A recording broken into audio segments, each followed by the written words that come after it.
Chapter 806.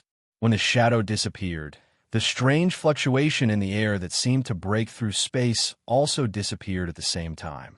It was replaced by another invisible force that revealed a hint of surveillance. Wu Yin furrowed his brows when he felt this invisible power. Then, he relaxed his brows as if nothing had happened. At first, Wu Yin was wondering why Garen would let him enter this place alone without worrying about him tampering with the things here. It seems like Garen didn't need to worry about him tampering with the things here. Garen had already tampered with the things here. As for the abnormal spatial fluctuations that the shadow emitted just now, it should be to isolate the surroundings from detection. Otherwise, with such a thing happening, Garland would have sensed it and come in. Shaking his head, Wu Yin looked at the two rings in his hand. They're the ring of power and the ring of gold that the shadow mentioned. He then touched the ring of authority on his finger and sighed in annoyance. Wu Yin had to go through too much in just one day. So much so that he felt like he couldn't handle it all. First, it was a ball that was open to the entire continent. Then, he somehow became the main character of the ball. He even had a fiancée who was a beautiful iceberg beauty in name. Then, he learned about the secrets of the continent from Kite. The truth of the god-level experts and the secret behind their fall. The existence of the divine power and the mythical armaments. Then he saw the highest level of power in this world, the demigod expert Garen, who was the guardian god, and then he encountered the remains and instructions of the deceased gods. It's only been a day, but Wu Yin felt more tired than the 3 years he spent in Sao. If it wasn't for the 3 rings in his hand and the map in his mind, he would have been dead already. He thought that he was dreaming. I feel like I've been played. Wu Yin pursed his lips. The ring of authority, the ring of gold, and the ring of power all have their own meanings. They were all designed by the fallen god, Ailu. That included Wu Yin coming here and entering the treasury. He entered the treasury, touched the relics he left behind, and received Ailu's instructions. Throughout the entire process, he acted like a bystander. There was no room for him to intervene at all. If it were someone else, they would know that their actions were all part of someone else's plan. They would definitely be unhappy. Moving his hand from the ring of authority to the ring of gold, he could feel the change in the ring. He mumbled to himself, "I hope your compensation is satisfactory. Otherwise, I'll go to the refugee cave and adopt a strong man as a coolie. I'll give him a name, Ailu." After saying that, Wu Yin gradually sank his consciousness into the ring of gold. The obstacles in the past have disappeared without him noticing. There are no longer any obstacles to Wu Yin's consciousness. Wu Yin felt dizzy for a moment. His vision blurred, and he arrived in a different world. He was like a ghost wandering in the sky. The space inside the ring of gold is huge. Even though it can't compare to the boundless space inside the gate of Babylon, you can't see the end of it. One look, and you can tell that this ring of gold is the highest level spatial item in the world of Silveria. Looking around, it's pitch black. There's nothing but some murky air flowing in the space. It's like the bottom of an abyss. There's nothing there. This is natural. Space items have gravity. Items stored inside can't float. Wu Yin cast his gaze to the bottom of the space. When he saw the scene in front of him, Wu Yan's wine-red eyes fluctuated violently. Then he became sluggish. Gold glitter. It's really gold glitter. There's an uncountable amount of gold glitter. Those are all gold coins. No, it's not just gold coins. Amidst the glittering gold, there was an empty space in the center. Things that were completely different from gold coins were scattered all over the place. Among them, there were heavenly treasures and various materials from magical beasts, just like the treasury outside. There was also a large area of magical crystals. There are low-tier magic crystals, the lowest tier 1 magic crystals. There are also high-tier magic crystals, tier 8 and tier 9 magic crystals scattered all over the place. What made Wu Yan's heart beat faster is the 5 magic crystals in the middle of the pile. They're about the size of a palm. Demigod magic crystals. There are many other things, but all of them are priceless treasures. In here, there are no medicines, battle skills, magic, or armaments that can enhance a person's strength. However, treasures with great value and incomparably precious covered the entire ground. The ring of gold. No wonder it's named after the word gold. Heavens! Wu Yin was dumbfounded. At this time, the gold coins are still shining brightly. His eyes have been dyed gold by the glittering gold coins on the ground. Although the treasures in the center of the pile are not as important as the gold coins, they're still worth more than the gold coins on the ground. The box containing the ring of gold once said that it contains wealth comparable to the whole world. Wu Yin didn't believe it at first, but now he has no choice but to believe it. The illusory consciousness floating in the air kept swaying. Wu Yin stretched out his hand and pinched his thigh, but there's no pain. Wu Yin looked like he's been played to death. It doesn't hurt. Am I really dreaming? This action, how to put it, is very stupid. How can a body of consciousness feel pain from a pinch? Wu Yin laughed like a machine for a long time. When his consciousness returned to his mind, he didn't know how much time had passed. One can imagine how much shock the endless gold coins and the treasures in the small area gave him. Without a doubt, the value of the items here is no less than the treasuries outside. Maybe even more. It's worth it. After a long time, Wu Yin spat out these two words. It's really worth it. Magic crystals could be exchanged for ability points. Heavenly treasures and demonic beast torso materials could be exchanged for item points. Although there were no armaments or similar equipment here, the gold coins on the ground could also be used to purchase armaments in exchange for equipment points.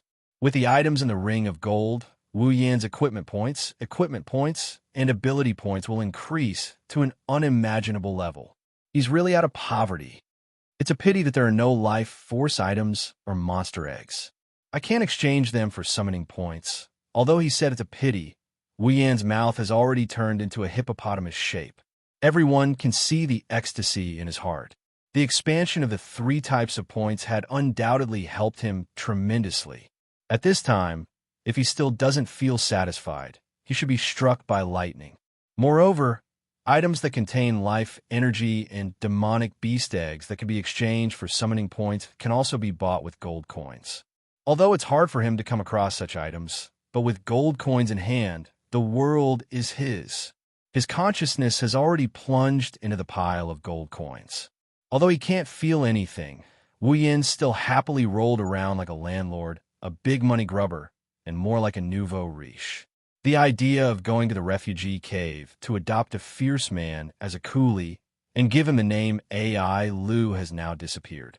If there's anything in Wu Yan's heart, it's that he can't wait to hug AI Lu and kiss him a few times. After showing off a lot of his principles, Wu Yan's consciousness came to the small area. Looking at the treasures, demonic beast corpses, materials, and magic crystals, he didn't hesitate to keep a small portion of them for a rainy day while handing over the rest to the system. Chapter 807. Beep. The exchange value is too high. For users' convenience, the system has begun to update. Wu Yin was stunned. Before he could react, the system notification rang out in his head one after another. Beep. The system has been updated. The changes are as follows. Removing the data of the summoned characters. Only the ability, equipment, and level columns are retained. The summoned characters are now independent. The ability column is now independent. The equipment column is now independent. Only the points and level columns are retained. The equipment points, item points, ability points, summoning points, and other exchange points have been changed. The exchange values have been changed. The system has been updated. Please check it yourself.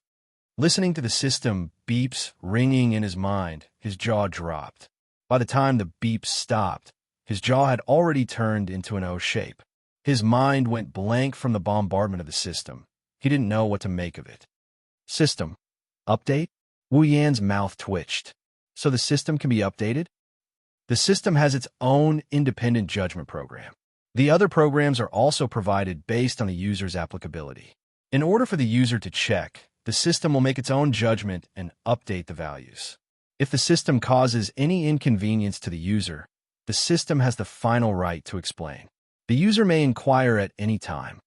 Since the system has the final right to explain, what's the point of asking? Wu Yin couldn't help but complain. However, he quickly remembered the system's update. He quickly opened his system list. In front of his consciousness, the system list opened up as usual. The starting list was just like what the system had said. There were some slight changes. Originally, there were 6 boxes from top to bottom: status, equipment, ability, item, summon, and instance dungeon. Now, there were only 3 boxes left: status, exchange, and instance dungeon. Clicking into the status column, the data that appeared in front of Wu Yin was no longer the same as before. Instead, the names of Wu Yin and a row of girls were displayed. Seeing this, Wu Yin clicked into the option for his name. Character: Wu Yin. Equipment points: 170 item points, 1270000 ability points, 17,000 summoning points, 2300 level, 79 F asterisk CK. Wu Yin exclaimed and cursed. Why are my points so low? Let's not talk about the points he had obtained from the things he had just handed over to the system. The points that he already had, but still more than that, could have been swallowed by the system. Just as this thought popped up in his head, the system's voice rang out. The values held by the user have been changed, and the values on the exchange list have also been changed. Please confirm. Hearing this, Wu Yin breathed a sigh of relief. As long as it's not gone, it's fine. He looked at his personal status in front of him. Only his name, 4 types of points, and level were displayed. His previous abilities, equipment, and summon character statuses were all gone. No, she couldn't say that she didn't see him. Instead, he had become independent. In the upper right corner of his character status, there were 3 additional options: ability, equipment, and summon character. Clicking on the ability option, a list immediately appeared. Abilities: True Ancestor Bloodline, Endless Martial Training, Knight Has Never Died by Bare Hands, Electromancer, LV5. Clicking on the equipment option, the stats of his equipment appeared as well. Equipment: Gate of Wealth, B rank. The summon character option was the same as well. Summons: Misaka Mikoto, Katsura Hinajuku, Ikaros, Astria, Flandra, Scarlet, Shokuha Misaki, Itsuka Kotori, Yatsuka Toka, Tashizakagumi, Shibano, Kanuhata Sai, Frenda, Takitsuburika Yakumo Misaka's sister, 20,000. The 3 options are now independent. If he wanted to check them out, he would have to select them himself. It wasn't like before where they were all stacked together in a small list. There wasn't much to it, but the summoned characters gave him a headache. As for the personal statuses of the girls, the 4 stats of strength, endurance, agility, and spirit were removed, leaving only ability, equipment, and level. It was a lot simplified, but it didn't affect them too much. After exiting the status tab, Wu Yin clicked on the exchange option. The equipment, ability, item, and summoned options appeared in front of him. It was the same as before, but they were grouped into one category, so it didn't affect him too much. Of course, that's not what he's concerned about. What he's really concerned about is how much the values on the exchange list have changed. Thus, he couldn't wait to check out the items on the exchange list. As time passed, Wu Yin slowly understood the changes in the system. Simply put, the exchange values had changed. There weren't as many zeros as before. For example, the lowest grade common armament, rank D, only required 1 equipment point. Some of the better common armament were more expensive by 1 or 2 equipment points. The cheapest rare armament, rank C, was now 100 equipment points. The value had decreased by a lot. It was the same for items, abilities, and summons. Their values had decreased by quite a bit. His exchange points had shrunk, and the exchange points for these items had also shrunk. As a result, the prices of some items had become more expensive or cheaper. For example, Resplendent Breath used to cost 100,000 item points. Now that it had been reduced by 10 times, it only cost 10,000 item points. However, the price had increased by quite a bit. On the other hand, the Town Return Scroll, which used to cost 10,000 item points, had become 1 item point. Although the price seemed cheaper, it was still the same as before. It was the same for abilities and summoning. Some things had become more precious, while some things had also become cheaper. Compared to the past, where the value system focused on power, the current exchange system also took into account practicality and comprehensiveness. The value system had changed considerably. In short, some items had become cheaper, while others had become more expensive. For example, the resplendent breath that had helped Wu Yin a lot. In other words, this system update had both advantages and disadvantages for Wu Yin. However, based on the current situation, the disadvantages outweighed the advantages. Looking at the drastic changes in the exchange list, Wu Yan's eyebrows twitched. His face was flushed red. Thousands of words exploded into a single sentence. System, you tricked me. Unexpectedly, the system replied calmly. User, you're slandering me. You. Wu Yan's lips trembled. In the end, his shoulders drooped dispiritedly. Even if he protested, what could he do? He also knew that the system's update this time was for his convenience and to make up for some mistakes. For example, a heaven-defying item like resplendent breath that could make him invincible for 3 hours would definitely cost more than the previous 100,000 item points. However, it was still disadvantageous to him, wasn't it? He could only say that the system had become more reasonable, but the victim was himself. It's not all bad. At least the return scroll only costs 1 item point. It's too cheap. Wu Yin forced a smile to comfort himself. However, when he looked at the gold coins and the remaining precious items on the ground, Wu Yan's mood improved a lot. No matter what, he had gained a lot from this trip. Looks like I should exchange for some new abilities and equipment. Wu Yin muttered to himself. He didn't know what the catastrophe that the shadow spoke of was. He also didn't know what the item in the ring of power that could stop everything was. But at least Wu Yin understood one thing, and that is power comes first. No matter what happened in the future, if he didn't have strength, he wouldn't be able to guarantee the safety of the girls. Unless he brought all the girls to another dungeon world to avoid everything. But if he could, who would want to escape? Therefore, he had to increase his strength. To be continued. Chapter 808. Back in the palace outside the treasury. It has been an hour since Garen left, and Wu Yin entered the treasury. Carter and Sylph have been waiting at the entrance for Wu Yin to come out. As time passed, their brows furrowed. Strange, Carter muttered. Logically speaking, it shouldn't take that long. Sylph raised her head and asked coldly, Imperial Father, what is the Ancestor's Relic? You don't know? Carter paused for a moment before nodding his head in understanding. You're a magus.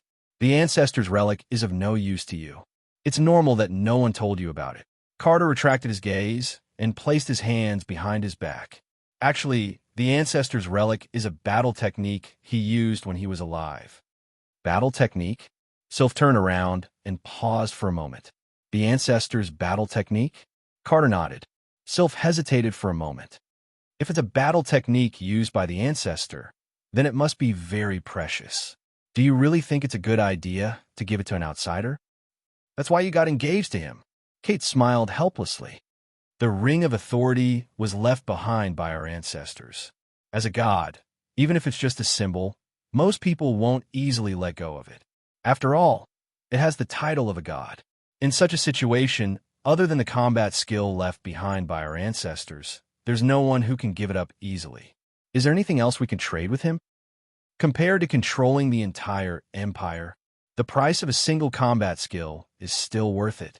Even if Wu Yin has the Ring of Authority, Carter won't give up the throne to him. Even if Carter is willing, who in the Ailu imperial family would be willing to give up their throne to an outsider? If Wu Yin doesn't want to give up the Ring of Authority, Carter can't do anything about it. Someone will use the Ancestor's Relic as an excuse. Carter is confident that he won't be able to get anything out of it. With his strength and status as a Tier 9 powerhouse, he won't give up the throne. However, it will be troublesome. More importantly, the next emperor might not be from his faction. That's why he has to get the Ring of Authority. Moreover, Wu Yin is no pushover. He has a demigod behind him and 2 Tier 9 powerhouses by his side. If he offended these people for the sake of the Ring of Authority, he would be in real trouble. Jaren is aware of this as well. That's why he's willing to let Wu Yin have the battle skill. Of course, what they didn't expect is that a god-tier battle skill is of little value to Wu Yin. What they didn't expect is that this time, Wu Yin didn't get a battle skill. he got a secret in a ring of gold that is as valuable as their national treasury. Shaking his head, Kate let go of the complicated thoughts in his mind. Now that Wu Yin has agreed to the deal, things are going well. Unfortunately, because of Jaren's whims, his beloved daughter got engaged to someone else. Engaged, engaged, engaged. He didn't know when regret had evolved into resentment. The thoughts in his heart had also evolved into expressions along with the resentment. As Kite muttered unwillingly, his eyes gradually became unfriendly. If Sylph finds out that the father she idolizes is actually a daughter Khan, would she still be able to maintain her cold demeanor? Maybe she already knew about it. Ta-ta! A series of footsteps could be heard coming from the entrance of the treasury. Wu Yin finally came out of the treasury. Wu Yin raised his hand to shield his eyes. The blinding light made him feel uncomfortable. When he opened his eyes, Carter and Sylph were already in front of him. "What do you think?" Carter said with a smile. "It's okay," Wu Yin mumbled with a stiff face. Seeing this, Carter is a bit confused, but he didn't ask any questions. It's his fortune to be able to learn it. If he can't, it's his fate. That's what Carter thought. If that's the case. Carter smirked. "You should be satisfied with this deal, right?" "Yes. Yes, yes, yes," Wu Yin said in an annoyed tone. "Very much so." His tone is full of annoyance, but what he meant is that he's very satisfied with the items inside the ring of gold. The only thing he's not happy about is the sudden interference of a certain damned system. Taking the ring of authority off his finger, Wu Yin raised his hand and made a throwing gesture. Shocked, Kate stepped forward and snatched the pure white ring from Wu Yan's hand. He glared at Wu Yin with eyes full of anger. No matter what, this is an item left behind by his ancestor. It's a very important item. Throwing it away like that would make Kate's heart ache. Wu Yin grinned sheepishly. Then, he recalled something and looked at Kate. "By the way, Your Majesty, do you know where I can get a large number of armaments?" "Huh?" Carter was stunned for a moment and asked in surprise, "Armament? A large number? Why do you need so many armaments?" Well, Wu Yin scratched his head. "You guys know that I have a special armament that can increase the power of normal armaments. However, it requires a lot of armaments to make up for its damage. Otherwise, it won't be able to increase its power," Carter nodded. He pondered for a moment and said, "If you just need a large number of armaments and don't ask for a specific grade, it's not that hard to solve. It doesn't need to be too high grade." Wu Yin quickly said, "Rare armaments are enough. Common armaments are fine too." He's going to exchange them for equipment points anyway. If that's the case, then it's much easier. Carter smiled and put the ring of authority on his finger. "You've done me a great favor. I can help you with this for the sake of the ring of authority. Of course, it won't be for free. Don't worry." Wu Yin patted his chest generously. "Money is not a problem, as long as it's reasonable." "All right then," Carter replied. His eyes flashed, and he had a serious expression. He coughed dryly, and he continued in a nonchalant manner. "Since we're done here, it's about time to cancel your engagement with Sylph." Wu Yin and Sylph froze for a moment. They didn't know whether to laugh or cry. "You're right." Carter smiled happily. However, Sylph said with an expressionless face, "There's no need to cancel the engagement for now." "Huh?" Wu Yin was shocked. "No," Carter roared. "Since the matter is settled, why not cancel the engagement?" Looking at her father's furious expression, Sylph couldn't maintain her cold expression and smiled bitterly. She turned to Wu Yin and spoke as if she was talking about the food she ate today. "I said I wanted to spend some time with you." But, Wu Yin gulped and said weakly, "But, isn't that just a temporary measure?" Sylph lifted her head and she glared at Wu Yin with her icy blue eyes. "I'm serious." Wu Yin almost choked on his own saliva. As for Carter, he was stunned. "Serious?" Wu Yin forced a smile and pointed at his own nose. "Do you really want to marry me?" Sylph glanced at Wu Yin. "If it's suitable, I don't mind waiting on you with others." Wu Yin didn't know what to say. Carter reacted and looked at Sylph with a tearful expression. "Daughter, why don't you reconsider?" Sylph didn't say anything. She just shook her head. Kate laughed, but soon began to cry again. Chapter 809. Spalier World Academy, Villa District. Well, that's how it is. Wu Yin told Hinajiku, Kotori, and Kurumi what he saw in the treasury. The three girls fell silent. They are still digesting what Wu Yin told them. Although it's best to keep what he encountered in the national treasury to himself, otherwise it would only cause more trouble. However, he has absolute trust in the girls around him. If he tells them, they can help him come up with a plan. Besides, Hinajiku and the other two are girls who can see the big picture. They wouldn't just blabber about such an important matter. Of course, Astria and the other girls might not be the same. It's not that Wu Yin doesn't trust Astria and the girls. It's just that with their personalities, even if it's something important, it's very likely that they'll use it as a joke after dinner. If that happens, it'll cause a huge commotion and it'll be very troublesome. Wu Yin glanced at Astria and Toka, who were eating not far away. Flandre-chan and Yoshino, who were enjoying the show. He sighed and felt a little pressured. If what Ailu said was true, would the girls still be as happy as they are now when the great calamity arrives? Will he be able to protect the girls' daily lives and smiles? Even Wu Yin is confused. At this time, he couldn't help but feel a little lost. However, he could only cower in his heart for a moment. He couldn't do it for any longer. Because if even he didn't have confidence, then the girls by his side would also feel the same way. However, Chuju, Kotori, and Kurumi heard Wu Yan sigh. They looked at each other and sighed as well. I didn't think so much would happen in just one day. So many things happened in just one day. Chuju pursed her lips and looked at Wu Yan. The last time you came back from a dungeon world, the Beast King was born. This time, you came back with such a huge scandal. You have a constitution that attracts a lot of attention. It's really not flattering. Aha! Wu Yin laughed awkwardly. His lips twitched. Don't talk like I'm an elementary school student. Although, I'm starting to wonder if I have such a constitution. Kwang-san smiled. I don't think it's a bad idea. I won't be bored anymore. Wu Yin couldn't stay calm anymore, and Hinajiku started complaining. Do you think I'm just passing time? This is a major matter that even a god-level expert would treat so seriously. Ma. Kurumi covered her mouth. What's wrong with that? You. All right. Kotori waved her hand.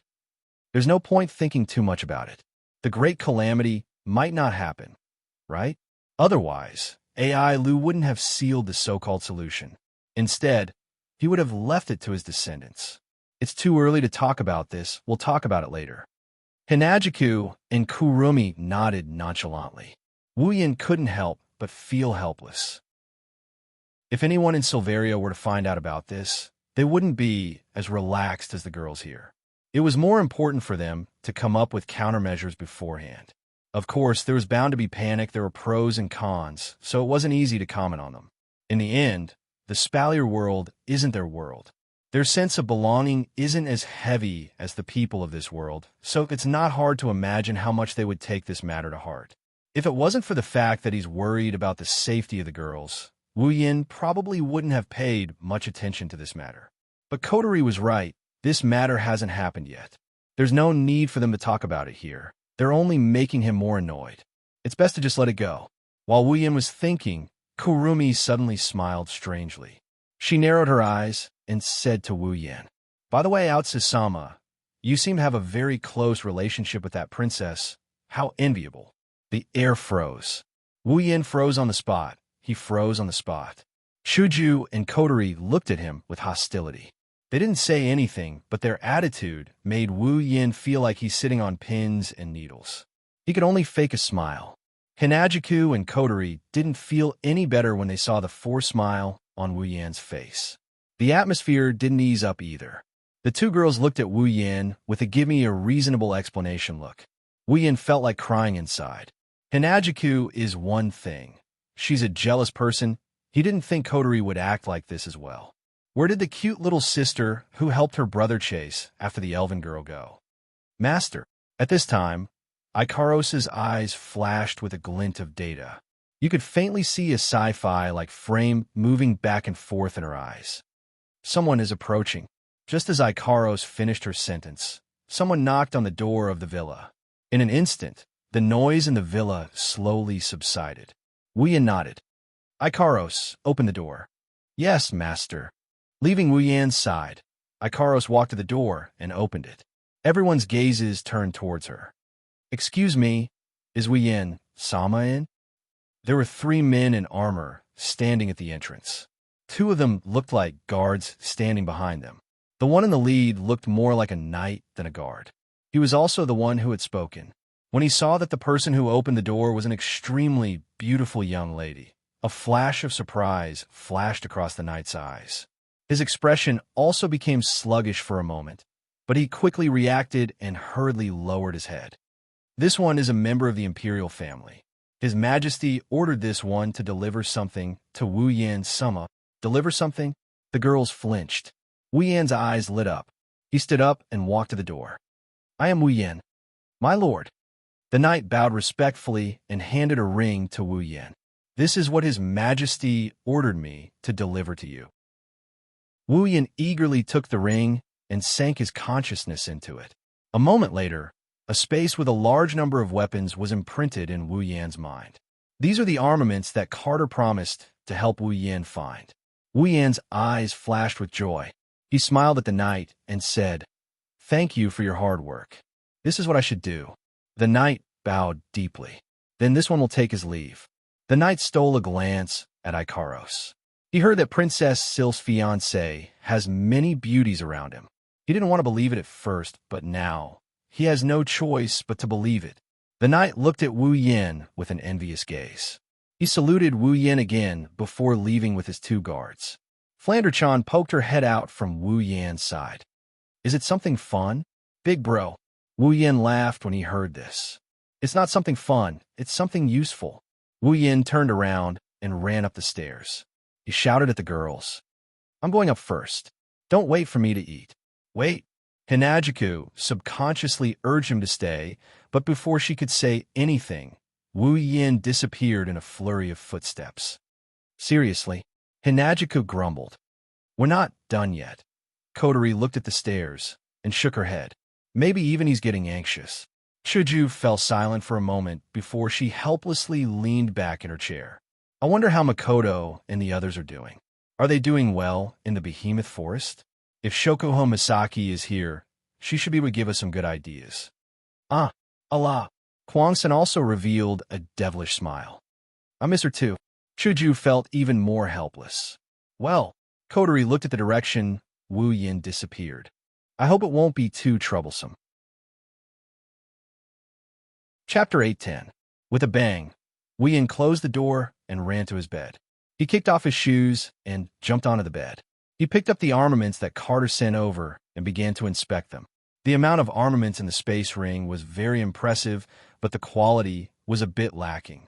Almost 80% of them were common armaments, and the rest were rare armaments. Even though he already knew this, Wu Yan still felt a bit helpless.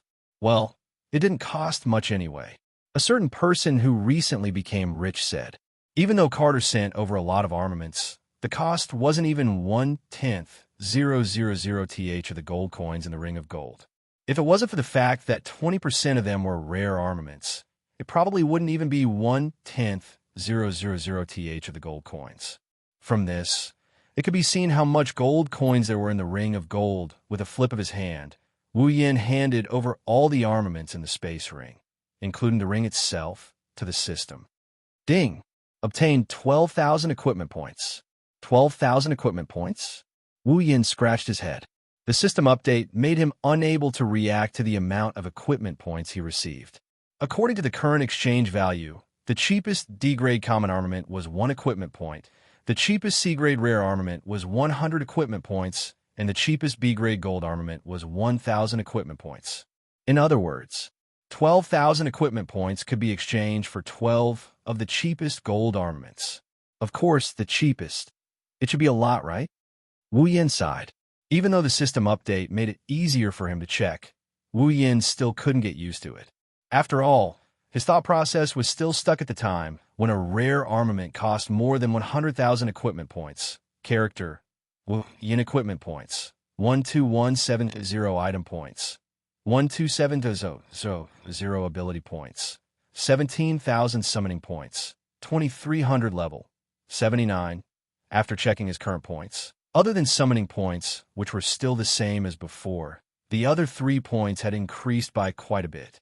Compared to the previous value, it had increased a lot. It was enough for Wu Yin to squander. At that moment, Wu Yin first clicked on the ability option in the exchange. Then, he hesitated for a moment when he saw the skills, talent, and lineage options that appeared. He clicked on the skills category. The advantage of a skill-type ability was that it could be learned. It's your own. It would completely imprint the method of usage into the user's mind, becoming the user's memory. With this memory, even if Wu Yin did not have the system, he would still be able to use it. If he were to return to his previous life as an otaku, he would still be able to use this ability. Therefore, when choosing an ability, Wu Yin would first look for the skills category, then the talent category. As for the lineage category, for him, who already had the true ancestor's bloodline, it became the ability option with the lowest requirement. After the system update, the values of the skill-type abilities had changed a lot. For example, the complete memory ability that used to require 10,000 ability points now only required 100 ability points. As for the infinite armory that used to require 150,000 ability points, it had depreciated to 1,500 ability points. The various values had decreased by about 100 times. In other words, the total of 17,000 ability points on Wu Yin was roughly equivalent to 7 million ability points from before. Realizing this, Wu Yin's spirit was also lifted. This level of ability points was enough for him to squander. One must know that his true ancestor's bloodline, without the discount of lineage immunity, would require a full 500,000 ability points, which was the current 5,000 ability points. With 17,000 ability points, he could be considered to be quite wealthy. And this was the case when the 5 demigod magic crystals had not been exchanged for ability points. Licking the corner of his mouth, Wu Yin thought of the 5 demigod magic crystals in the ring of gold. His heart was slightly heated. Then he calmed his mind and began to look for an ability that would be useful to him. Wu Yan's current abilities were very complicated. There was the Electromancer LV5, Superpower, Infinite Armory, True Ancestor's Bloodline, and the Knight Never Died by Bare Hands as backup. Superpowers relied on computing power. Infinite Armory was a skill, and True Ancestor's Bloodline and Knight Never Died by Bare Hands had endless uses. Speaking of which, he still lacked a system ability, such as Combat Chi and Magic Power. Wu Yan also felt that it was time for him to exchange for an ability of the energy system. There were many benefits to having an energy system. For example, the chakra in Naruto could be used to climb trees and walk on water. The chi in the Dragon Ball could be used to strengthen the body and increase attack power. The internal force of the ancient martial arts system could also be used to directly damage the internal organs of the human body. The combat chi and magic power in the Spalier world could also be used to increase various abilities. Moreover, many abilities required the support of energy to be used. For example, combat skills could not be used without combat chi. The same was true for magic, which required magic power to be used. In addition, it could increase one's strength. It was time to exchange for an energy system. Wu Yan's first choice was magic power, because magic power directly corresponded to magic and magic. There were many kinds of magic and magic in the system. There were elemental magic such as fire, water, wind, thunder, earth, and so on. There were also healing magic, destruction magic, and even high mysterious magic such as inherent enchantments, as well as magic related to space and time. It could be said that magic and magic almost involved all aspects of the field. As long as one understood the knowledge in this field, then in the face of battles and events, it could play a great role. In addition, in Wu Yan's memory, almost every instance where a creature like the true ancestor of vampires existed, as long as it had an energy system, then it was all magic power, and it was very powerful. He believed that magic power should be the most suitable energy system for the true ancestor of vampires. Of course, Wu Yan also asked the system for its opinion, and the system also gave a clear answer. The compatibility between the true ancestor and magic power was the most suitable. Every true ancestor who cultivated magic power could be regarded as a large magic power furnace. A true ancestor not only cultivated magic power with half the effort, but the effect was also surprisingly good, much more powerful than other life units. So, Wu Yin looked at the list of abilities in the skills category and then directly pulled to the option related to magic power. Magic power cultivation method. Basic, a set of basic magic power cultivation method. After cultivation can obtain magic power. The growth of magic power is relatively slow. 1 ability point. Magic power cultivation method. Intermediate, a set of intermediate magic power cultivation method. After cultivation can obtain magic power. The growth of magic power is relatively slow. 10 ability points. Magic power cultivation method. Advanced, a set of advanced magic power cultivation method. After cultivation can obtain magic power. The growth of magic power is relatively fast. 100 ability points. Magic power cultivation method. Ultimate, a set of magic power cultivation method of the highest level. After cultivation can obtain magic power. The growth of magic power is extremely fast. 1000 ability points. Seeing these 4 options, Wu Yin directly clicked on Magic Power Cultivation Method, Ultimate, without thinking. Ding! Obtain Magic Power Cultivation Method, Ultimate. When the system notification sounded, Wu Yin's consciousness began to pull away. While in a daze, Wu Yin felt a memory fragment that he had never had before forcibly stuffed into his mind and was memorized by him. Having already experienced it several times, Wu Yin naturally understood that this memory fragment was the method to use the Magic Power Cultivation Method and immediately began to memorize it. Not long after, a set of very complicated and very mysterious cultivation method was branded into the depths of Wu Yan's mind and was obtained by Wu Yan. His consciousness swept over this set of Magic Power Cultivation Method. Wu Yan held his breath and gently closed his eyes, according to the cultivation method in his memory, began to extract magic power. Similarly, not long after, a faint and somewhat mysterious fluctuation appeared on Wu Yan's body. Visible to the naked eye, a surge of air reverberated on the surface of his body, and with a rapid trend, it gradually grew and did not stop for a long time. Chapter 8:11. It has to be said that a primogenitor's mana cultivation has a huge advantage. In just an hour, Wu Yan's mana surged like a tidal wave. It even spread outwards, causing the atmosphere around him to swirl slowly. The effects of true ancestors cultivating mana were exceptionally good. Compared to other life forms, every true ancestor's mana could be said to be very powerful. It was no exaggeration to say that the effects of vampires cultivating mana were definitely at the forefront of all life forms. As the true ancestor of vampires, she was naturally the strongest among the vampires when it came to cultivating magic power. Additionally, Wu Yan's mana cultivation is at the highest level. In just an hour of cultivation, his mana is much greater than Sylph, Kaya, and other magicians who have been cultivating for decades. It's even comparable to a Tier 9 magician who has been cultivating for decades. If Wu Yin continues to cultivate, it's only a matter of time before he becomes the person with the most mana in the Spalier world. It's not just the amount of mana, the quality of mana is also great. For energy systems like impetus and mana, the amount and quality of the energy is directly linked to the cultivation method. If the cultivation method is of a lower level, not only will the amount of mana increase be slow, the quality of the mana won't be good either. It requires time to refine and purify the mana. If the cultivation method is of a higher level, it will save a lot of time, and there's no need to refine the quality of the mana. With the highest level of mana cultivation method, the quality of the mana extracted by Wu Yin is of the highest quality. He didn't need to divert his attention to purification. He only needed to concentrate on increasing the amount of mana. This is why the highest level of mana cultivation method requires 1,000 ability points.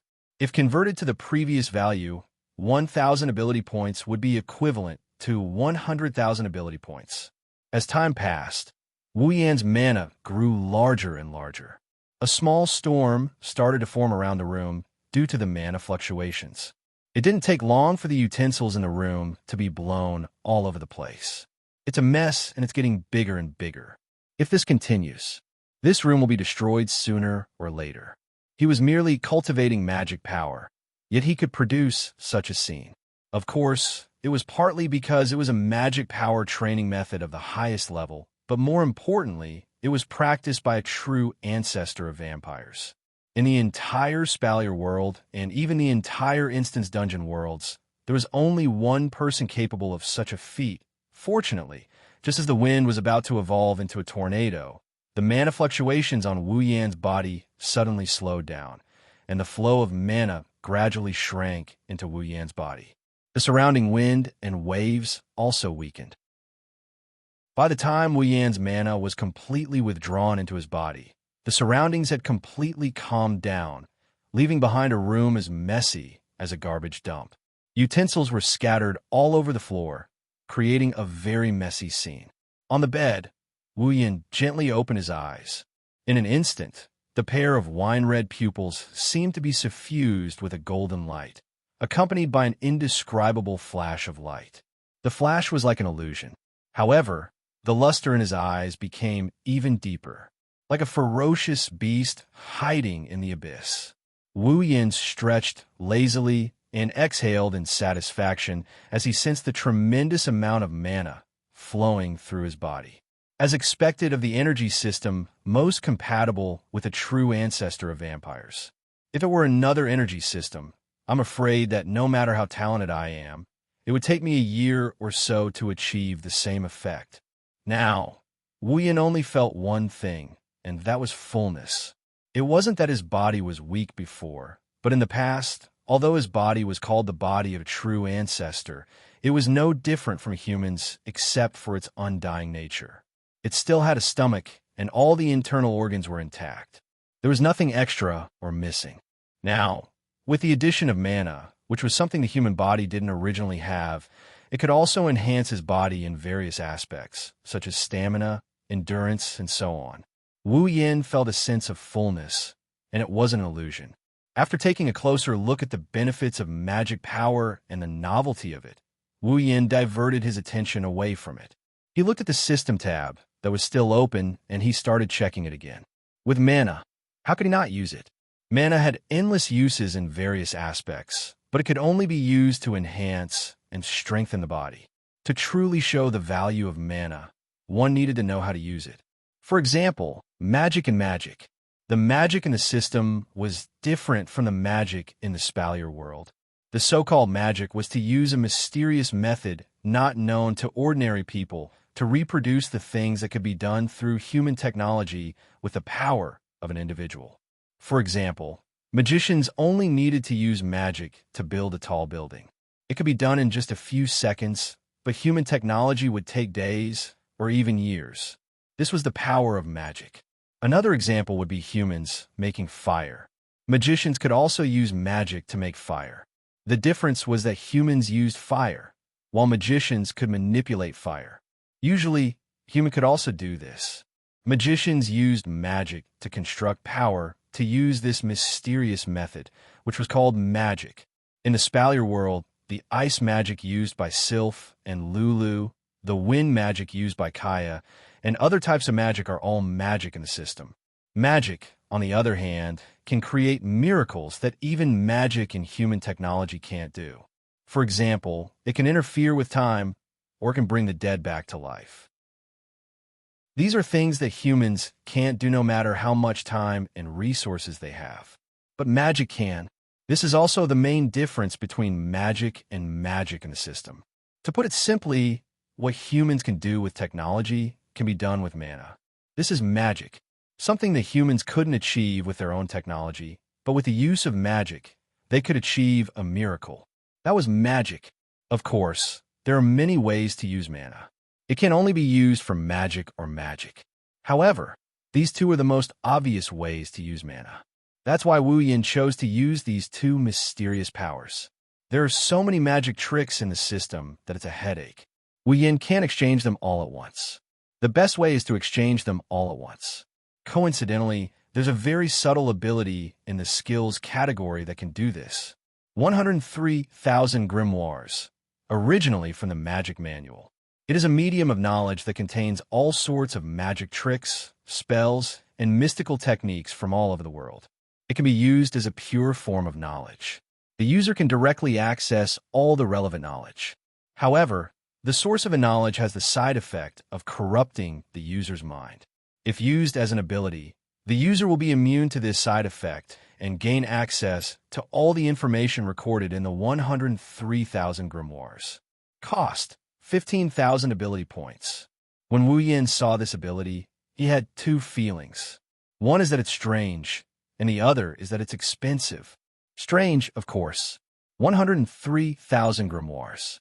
Since it's a grimoire, it should be a physical object. It should be more suitable to be categorized as a tool or equipment. As for how expensive it was, he had reduced his remaining 16,000 ability points to 1,000 ability points. How could that not be expensive? Of course, it's expensive, but he won't have to worry about not having any magic tricks to use. 103,000 grimoires contain all the techniques recorded in the Magic Manual. It's not that Wu Yin can use it, it's just that he can't use it. The introduction also says that 103,000 grimoires are pure knowledge. It's understandable that they can be converted into memories and be used by the user. It's that 15,000 ability points that makes Wu Yan's heart throb. If it hurts, then so be it. It's worth it to be able to get the knowledge inside. Pursing his lips, Wu Yan made up his mind and clicked on the exchange. In the next moment, his mind was suddenly filled with fragments of memories. Chapter 812. Phew. After an unknown amount of time, Wu Yin finally opened his eyes. While digesting the memories he received, his eyes were filled with unconcealable exhaustion. It wasn't a pleasant feeling to have an imaginary memory forcibly stuffed into one's head, not to mention that it was 103,000 grimoires. Even if the side effect of polluting one's mind was eliminated because it was a skill ability, the amount of knowledge in it was enough to wrap the entire earth into a rice dumpling, if one were to put every single word together. With so many memories in his head, it's already good that he didn't go insane, but exhaustion is inevitable. While he's tired, Wu Yin is also excited. His head is filled with all kinds of magic techniques. His body has magical power, and with the support of the infinite martial arts, Wu Yin doesn't even need to practice. He could just use the magic techniques recorded in the 103,000 grimoires.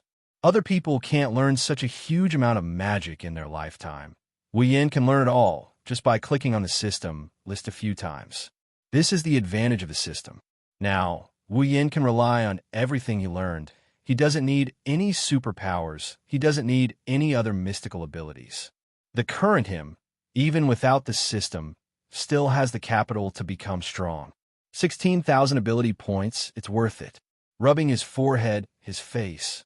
Tired and excited at the same time, Wu Yan's expression is very contradictory, but it's the best way to express his mood. After calming down, Wu Yan forced himself to focus. He reached out and clicked on the system list in front of him. Then, next is equipment. Wu Yan has a lot of equipment. Gate of Babylon, Meteor Shower, Fraxinus, Iron Sand, Iron Sand, Iron Sand, Gold Armaments, Iron Sand, and Gold Armaments. In terms of equipment, he doesn't lack any. He wanted to be able to directly increase his strength like an ability. There was no point in simply increasing the number of equipment he had, unless he exchanged them for A-grade equipment, which was a legendary armament. However, Wu Yin had already checked. The cheapest legendary armament cost 100,000 equipment points. With just his 12,000 equipment points, it was not enough. Therefore, Wu Yin needed equipment with special effects. Out of boredom, Wu Yin flipped through the entire exchange list. He removed the equipment that was worth more than the equipment he had and began to read the descriptions one by one. He didn't have much hope, but when he saw an equipment, Wu Yan's hand paused. Magic-breaking Wild Rose. Level B, a relic from Fateful Night. The red spear can nullify the effects of mana. You don't need to release your true name to be effective. Excellent against mana defense. All mana enhancement, defense, and additional abilities will be nullified when they come into contact with the spear. Cost: 3,000 equipment points. Magic nullification. Looking at the magic-breaking Wild Roses effect in the exchange list, Wu Yin frowned and pondered. The magic-breaking Wild Roses ability to nullify mana nullification was indeed attractive to Wu Yin. If he had it, then when he encountered an opponent who used mana as an energy system, his opponent would definitely be very tragic. But it was limited to this. Wu Yin didn't live in a world that only used mana nullification as an energy system. He had traveled to many worlds.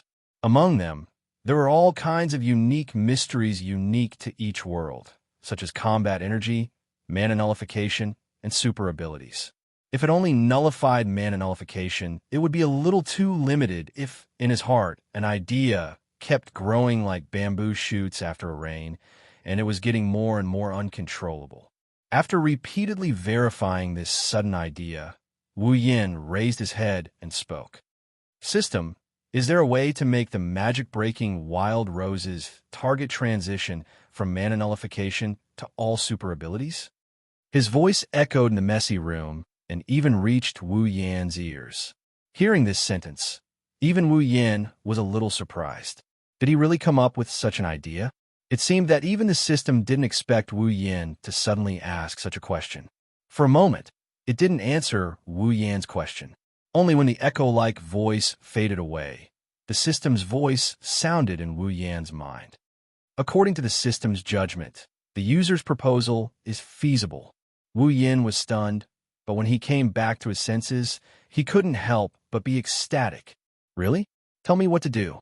The system slowly said in a cold voice, if you want to change the special effect of the equipment, you will also need to modify the equipment itself. The system can help the user modify the equipment, and according to the requirements, a certain amount of points will be charged. Modify? Wu Yin lowered his head, hesitated for a moment, and then directly said, then modify it. Change the anti-magic effect of magic-breaking Wild Rose to an ability that can break all abilities. Beep. Modify magic-breaking Wild Rose. According to the user's requirements, user will need to pay an additional 7,000 equipment points and 10,000 item points. Do you want to modify it? 7,000 equipment points, 10,000 item points. Wu Yin nodded. Modify it. Beep. Modifying in progress. After the notification, a flashing red spear suddenly appeared in front of Wu Yin, floating in the air. A strange light enveloped the entire spear, as if a large hand was squeezing something, constantly wriggling. As the strange light gradually wriggled, strands of golden lines crawled up from the end of the red spear, like a vine wrapping around the entire spear, until finally the tip of the spear was contained within, then suddenly trembled and disappeared into the spear under Wu Yan's gaze. Ding! Modification complete. Wu Yan's lips curled into an excited grin as he stared at the dark red spear floating in front of him. He extended his hand and grabbed it with one hand. Magic-breaking Wild Rose. Modified, B-grade a red spear that can erase all abilities that do not exist in common sense after special modification, cannot be exchanged. Looking at the feedback from the system, Wu Yan's smile grew wider and wider, and finally he couldn't help but laugh. Perhaps because extreme joy begets sorrow, his body that was sitting steadily on the bed suddenly tilted to one side and fell off the bed. Bang! Ouch! Wu Yin cried out in pain, but before he could recover, an unknown hard object suddenly fell from the sky, like a urinal, and smashed into his head, making him dizzy. F***CK. Wu Yin cursed, throwing away the urinal on his face. The urinal hit the wall not far away, but bounced back and smashed into Wu Yan's face again. Wu Yin was shocked and quickly ducked to avoid it. So unlucky. Wu Yin recalled this scene with lingering fear, looking at the red spear in his hand. Is it because of this? Wu Yin knew that Shangju was so unlucky because he had a phantom killer that could erase all abilities, even his luck. His modification of the magic-breaking Wild Rose was also inspired by the phantom killer. Now, whoever takes you will have ease luck. Wu Yin didn't know whether to laugh or cry. Fortunately, He didn't need to throw the spear in the gate of Babylon, or else he would be in big trouble. Since you have the exact same effect, then you should be called the Phantom Killer. Character: Wu Yin equipment points, 2170 item points, 126,000 ability points, 1000 summoning points, 2300 level, 79. Chapter 8:13. In the villa, several young girls were laughing and playing in the living room.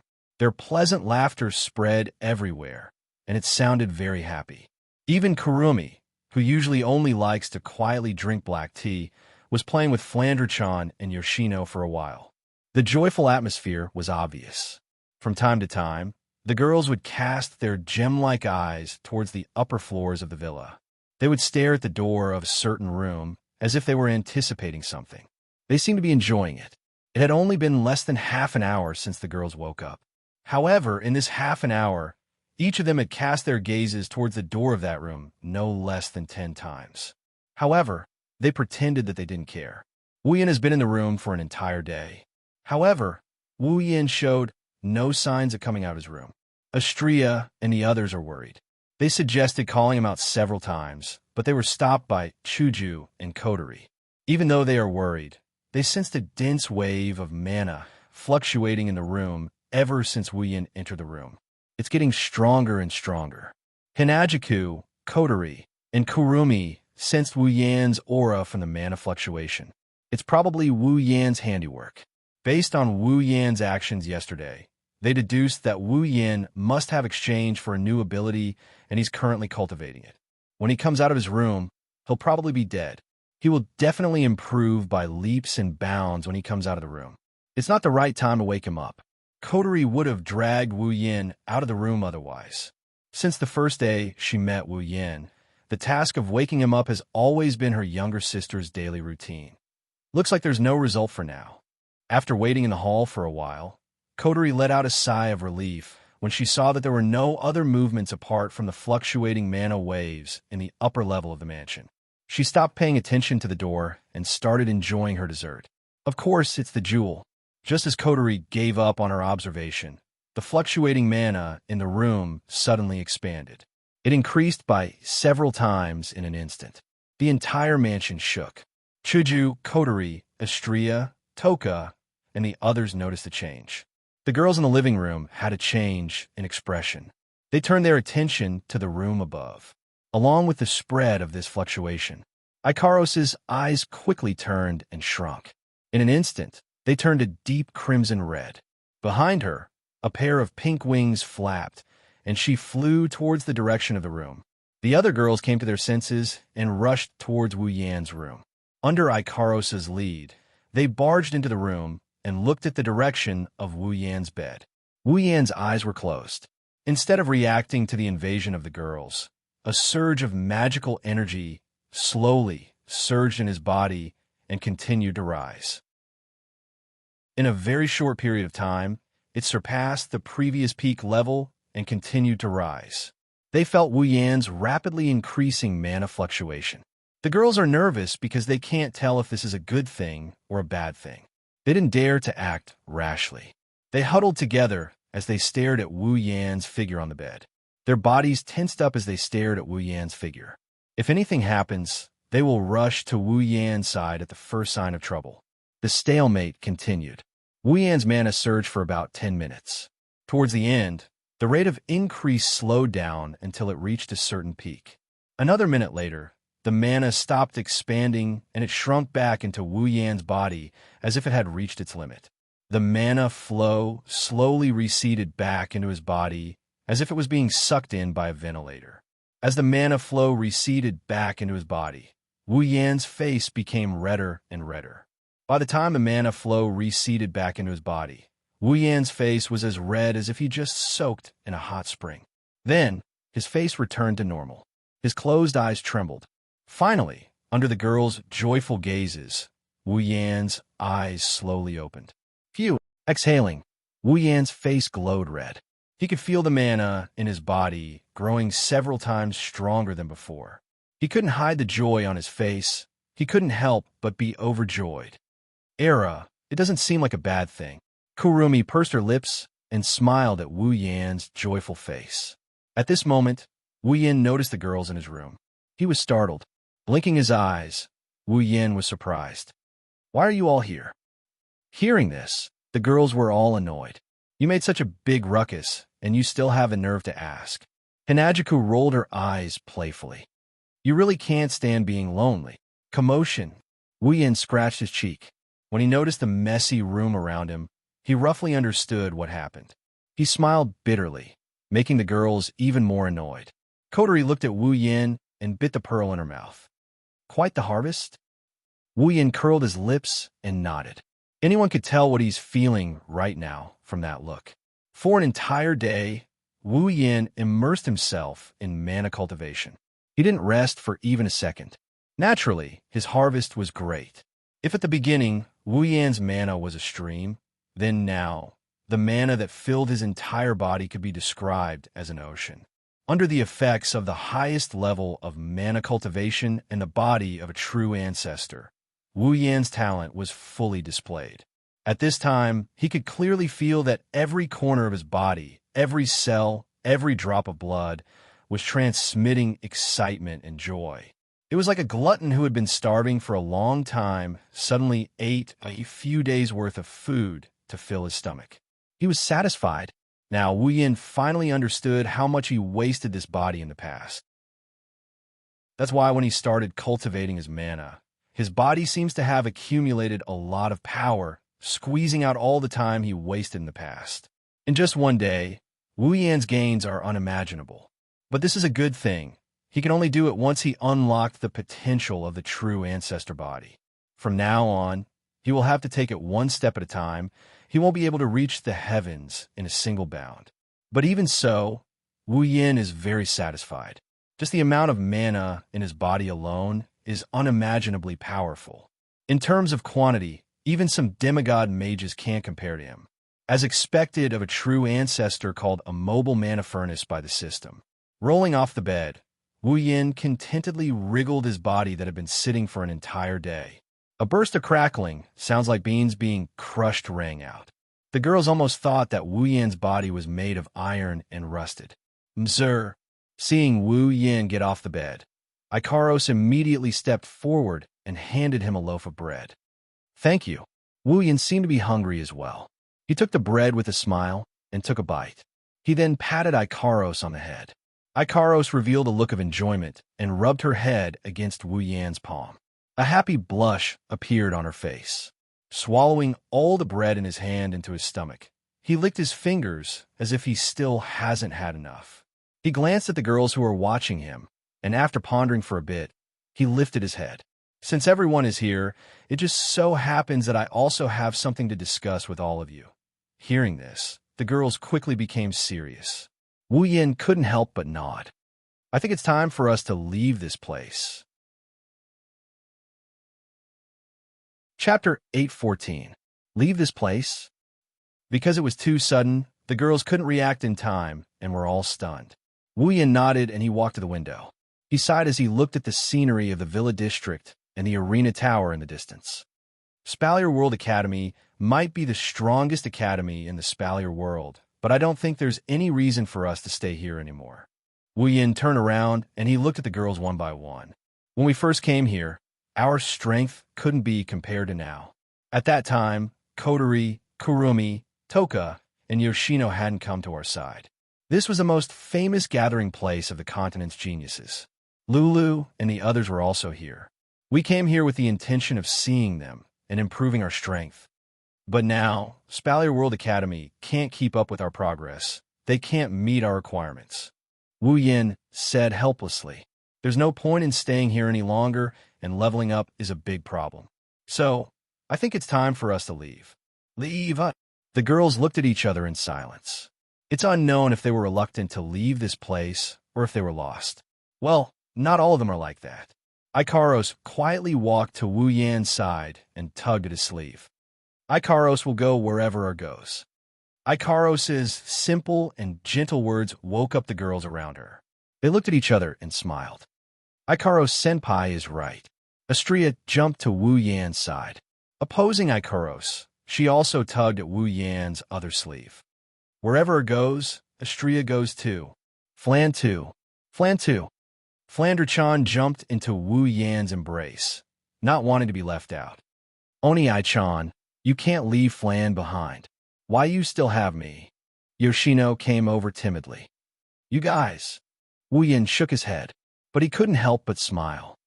Ora, stop surrounding Shido.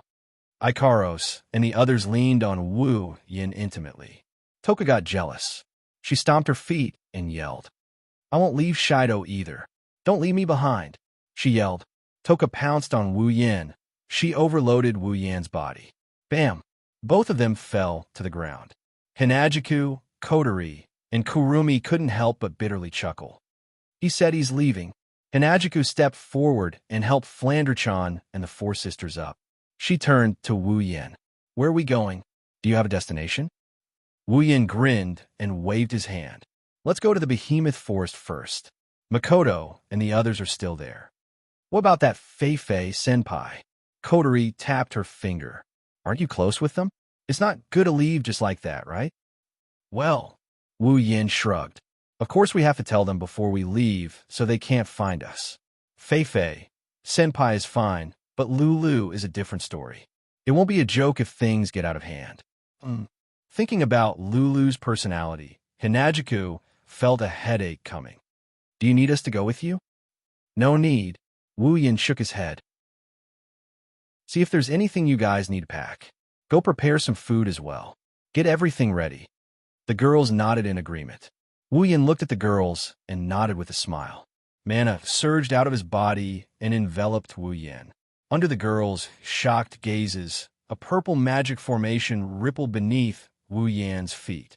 Then, Wu Yan disappeared from a spot. It disappeared. Astria and the others gasped. A new ability? Chuju turned to Kotori. Kotori stared at the spot where Wu Yan disappeared. When Wu Yan disappeared, she felt a ripple similar to a spatial quake.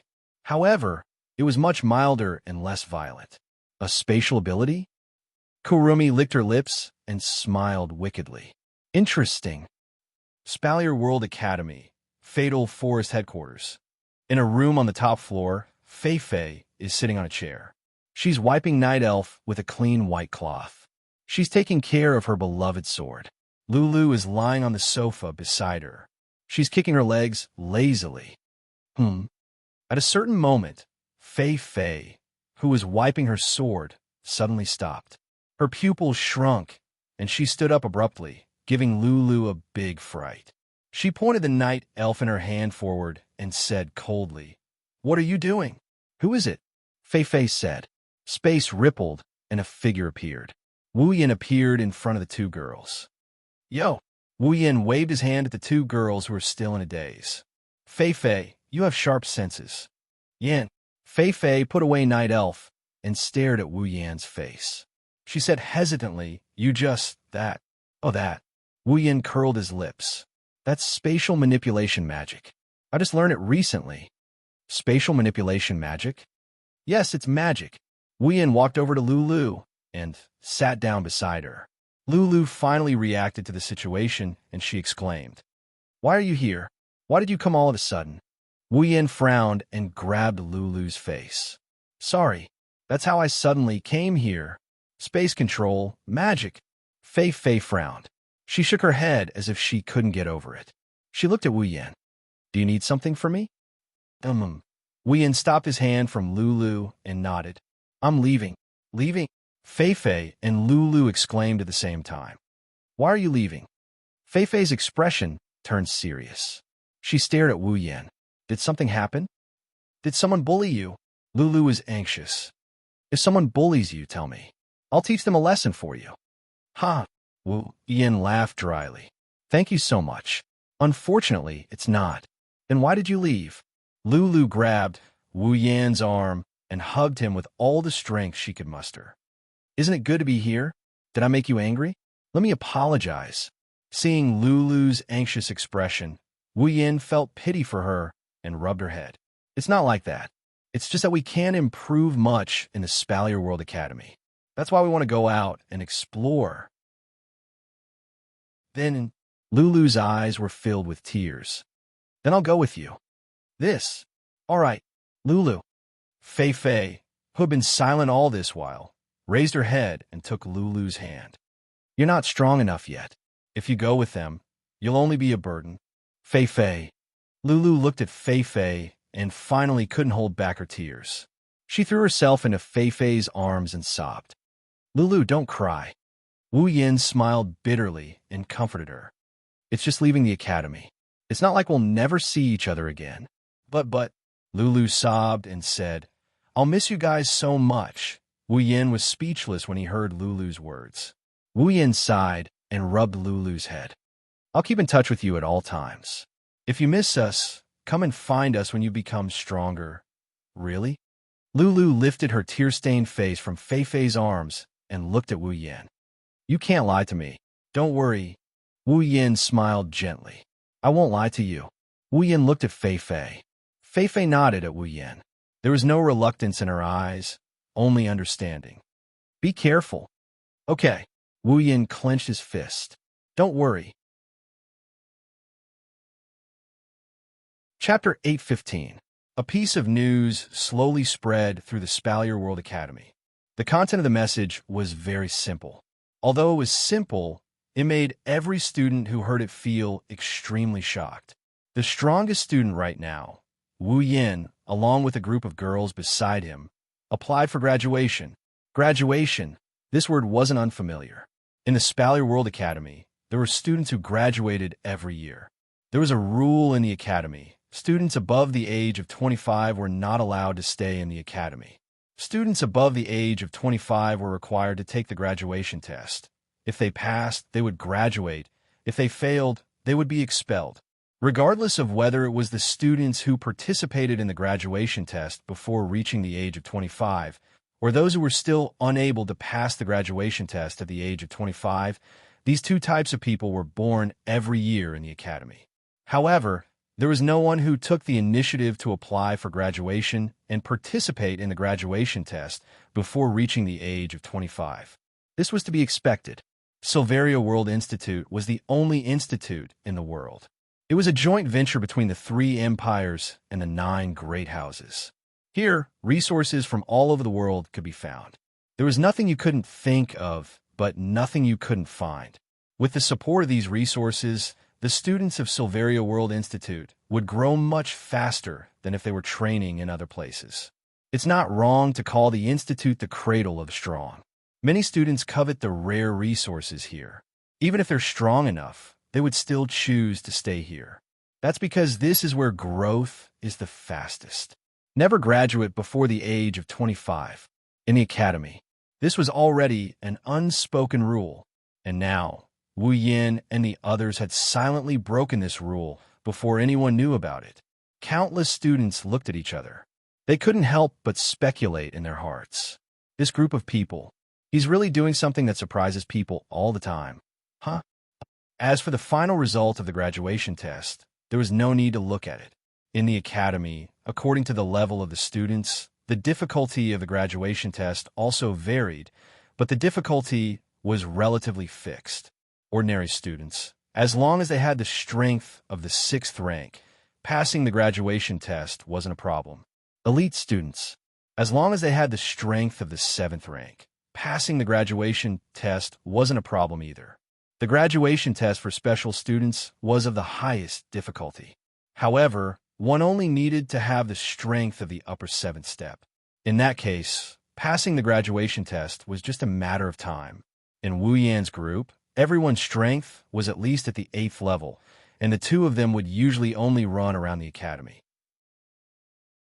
He hadn't seen how they cultivated, but the strength of these beautiful little girls had once shocked all the students. With that level of strength, it shouldn't be a problem for them to participate in the graduation test. Of course, the leaders of the factions who already knew Flandrachan's true strength were an exception. They could only grumble in their hearts. I hope the examiners who helped Flandrachan don't get scared out of their wits. The final result was just as everyone had expected. Wu Yan's group of 9 had all passed the graduation test. For the past few months, Silveria World Institute has been in chaos. Today, the student who broke the rules officially announced his graduation. Countless students heaved a sigh of relief, but at the same time, they also felt an indescribable sense of emptiness. This was because they knew that without this group of people, the excitement in the academy would be reduced by a lot. They would also return to a few months ago, their normal daily life in the academy. Everyone has passed the graduation test. Jaffer, who hadn't seen in a while, looked at the report placed in front of him. He clenched his bear-like paws and stared straight at it. A trace of unwillingness flashed through his eyes. His battle with Wu Yin during the tournament ended in a draw, but anyone with a discerning eye could tell that he was the one who lost. After losing to Wu Yin, Jaffer had been cultivating like crazy, all for the sake of one day defeating Wu Yin with his own hands and taking back everything he'd lost. But now, the man he'd set as his goal was about to leave this place. The gap between him and Wu Yin didn't decrease in the slightest. In fact, it was getting bigger and bigger. Even ahead of the Lori family, Lar admitted that he wasn't confident he could beat Wu Yin if he went up against him. Jaffer couldn't accept this. He couldn't accept it. Although he'd improved recently, it was nothing compared to Wu Yin. Plus, he had a feeling. He and Wu Yin were no longer in the same dimension. Bam! Jaffer smashed the table in front of him into pieces. His eyes were bloodshot and he was panting heavily. He screamed in his heart. No, I haven't seen his true strength with my own eyes. I won't admit it. Jaffer lifted his head, turned around, and walked out the door. Is that so? She's leaving?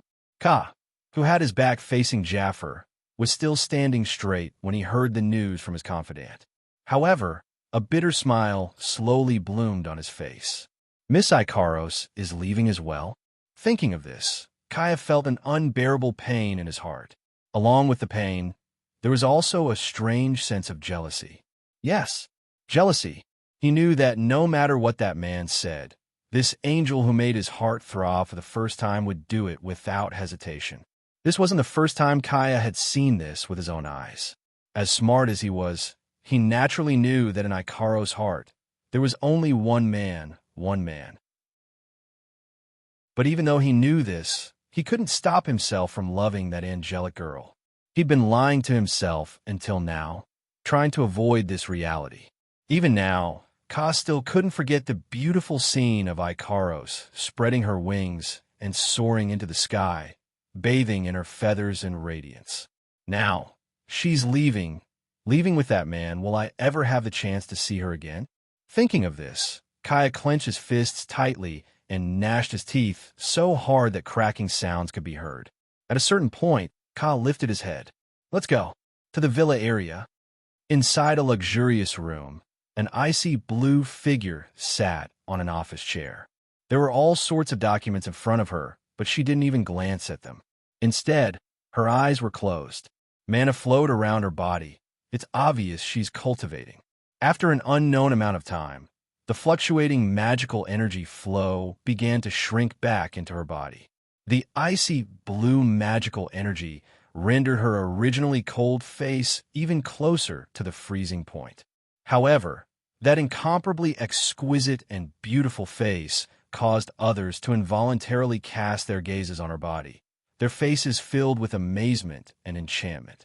Even though Snow Song, one of the 3 royal organizations under Sylph's command, only accepts female members, the members here are all female. However, all of them are deeply in love with their leader, just like the female members of Starlight Queen. In their eyes, other than their idol, they don't care about anyone else. Only the members of Snow Song and Starlight Queen have this kind of obsession. In the entire Spalier world, only the members of Snow Song and Starlight Queen have this kind of obsession. From this, one can see how skillful Sylph and Shokuho Misaki are. Under the admiring gazes of her subordinates, Sylph opened her eyes and sensed the magical energy in her body. She nodded in satisfaction. Then, she seemed to have thought of something, and her icy blue eyes dimmed a little. She opened her mouth and asked, "What's the matter? Has he left?" The people around her looked at each other. They knew who Sylph was referring to. Their eyes flashed with anger, but they still stepped forward. If it's Lord Wu Yin, he's probably preparing to leave. Sylph's eyes flashed, and she fell silent. Nobody knows what she's thinking about. After a while, she stood up and walked outside. The other members of Snow Song quickly followed after her. At the same time, the various major powers within the academy also moved toward the Villa district due to their own thoughts. Chapter 816. Wu Yin and a group of girls stood in front of a mansion. Fei Fei and Lulu were standing opposite them. They were here to send them off. You. Lulu wiped her snot and tears off her face. Big drops of tears flowed down her face like they were worthless. She has been in this state for half an hour. Lulu cried for half an hour, but she was still energetically wiping her tears away.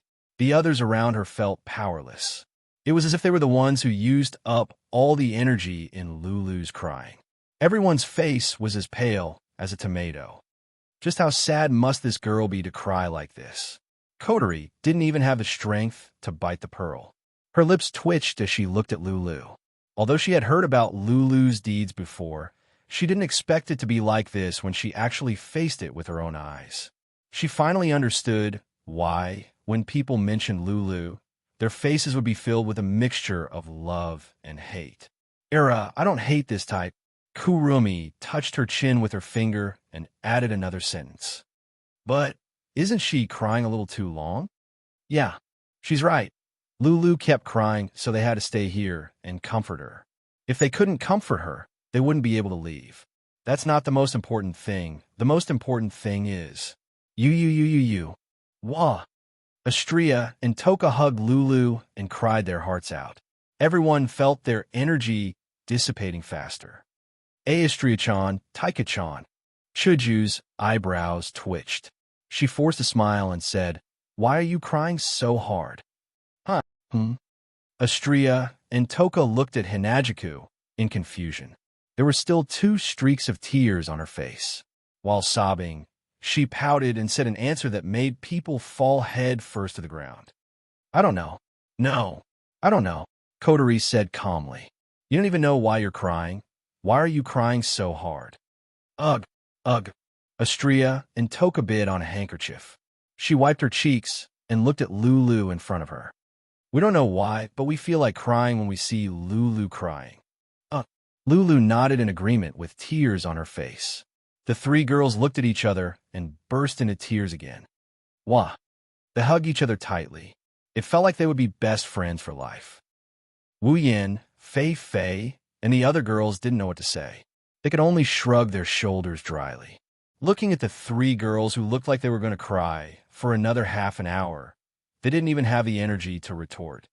I say, Hinajiku raised her hand tiredly. Are they going to keep crying?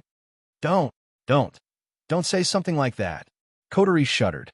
She abruptly pushed Wu Yin, who had an awkward expression on his face, away. Don't just stand there. Help me think of something. I don't want to stand here and watch them cry. Being pushed in a hurry, Wu Yin didn't have time to react and stumbled a couple of times. He almost fell into the arms of the 3 girls. He quickly steadied himself and used the momentum to get in front of the 3 girls. He smiled awkwardly. Oh, shouldn't we stop? If this continues, it'll be dark by the time we reach the behemoth forest. The 3 girls' cries quieted down a bit. They turned their teary faces towards Wu Yin. They looked at him like he's some kind of scum that's lost a lot of people. Wu Yin's scalp went numb. That's enough. Fei Fei couldn't stand it anymore. She walked up and pulled Lulu away from Astria and Toka. They're just going out for an adventure. They're not going to die. Don't you think it's bad luck if you cry like that?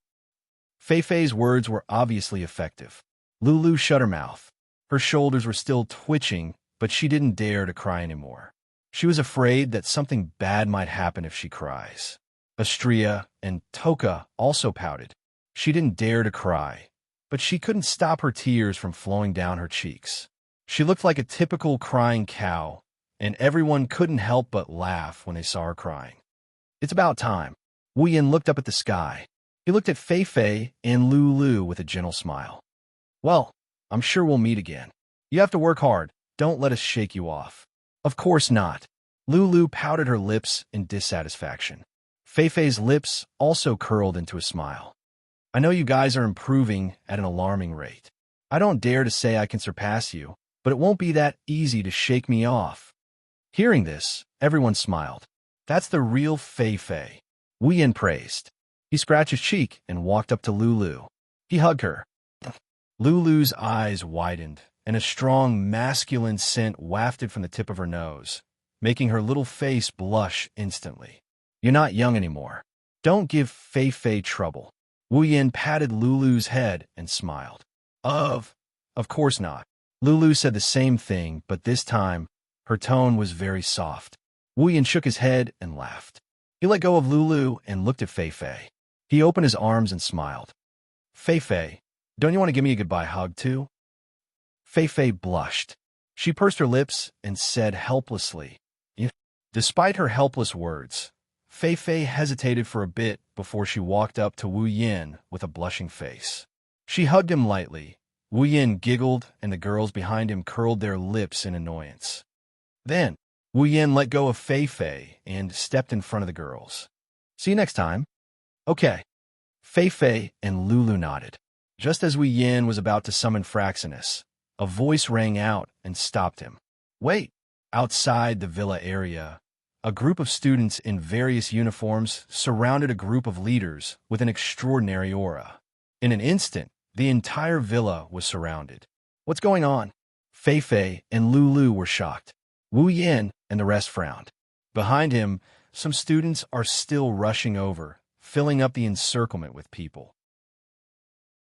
The students surrounding the villa parted ways, and a few leaders came out to stand in front of Wu Yin. They are the leaders of the 12 factions. Sylph, Kaya, and Jaffer stood at the front. "What are you guys doing?"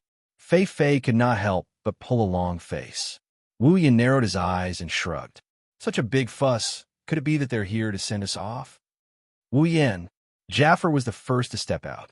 He stared at Wu Yin with a pair of bare eyes and spoke with a thunderous voice. "I know you're planning to graduate and leave. I'm afraid it'll be difficult for us to meet again. That's why I want to challenge you." Jaffer yelled with a terrifying aura. "I won't let you leave until you defeat me for real." "What?" Fei Fei and Lulu cried out in shock. The students around them also started a commotion. They didn't expect something like this to happen. "Count me in as well." Ka walked up to Jaffer, and he bitterly smiled at Wu Yin. He glanced at Ikaros, who was standing behind him. "Based on the outcome of today's battle, I will have to make some decisions," Kaya said as he stared at Wu Yin. "Can you make me give up?" Wu Yin got the gist of what these two are thinking. He looked at the two princes standing side by side, and he closed his eyes. The surroundings were silent. What a bunch of stubborn fellows. Wu Yin sighed and looked up. "Fine, I accept." Chapter 817. Spalier World Academy, first floor of the Arena Tower. Normally, only the lowest-ranked students would be here. Today, however, it's filled with a sea of people. As far as the eye could see, the normal and elite students had practically filled the entire spacious floor. At the very front of the circle was a group of special students dressed in gold-trimmed white uniforms. All the students let out shouts, cheers, and clamors. Their eyes were filled with fanaticism as they looked at the arena surrounded by them.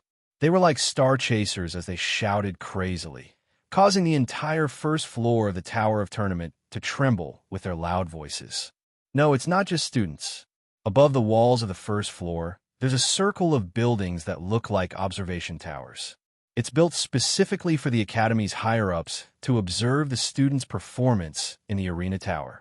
At this moment, there's a group of faint figures moving around in the observation towers. If you look closely, you'll see that it's also filled with people. Those figures are all the Academy's teachers and higher-ups. Even the teachers and higher-ups are here to watch the upcoming battle. It's easy to imagine how high the level of this battle is going to be. At the side of the central stage, Ka and Jaffer tapped the ground in front of everyone. Their bodies flashed and appeared on the stage. They turned their heads and looked down at Wu Yin, who's surrounded by girls. Their eyes are filled with battle intent.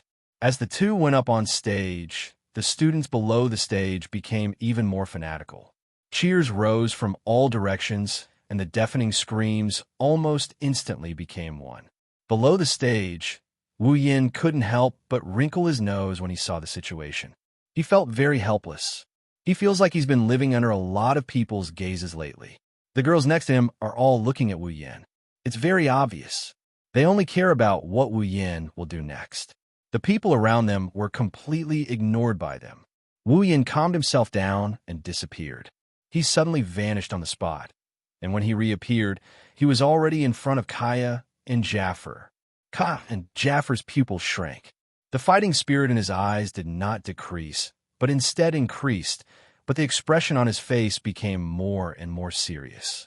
When the audience below the stage saw Wu Yin coming to the stage, they immediately shouted excitedly.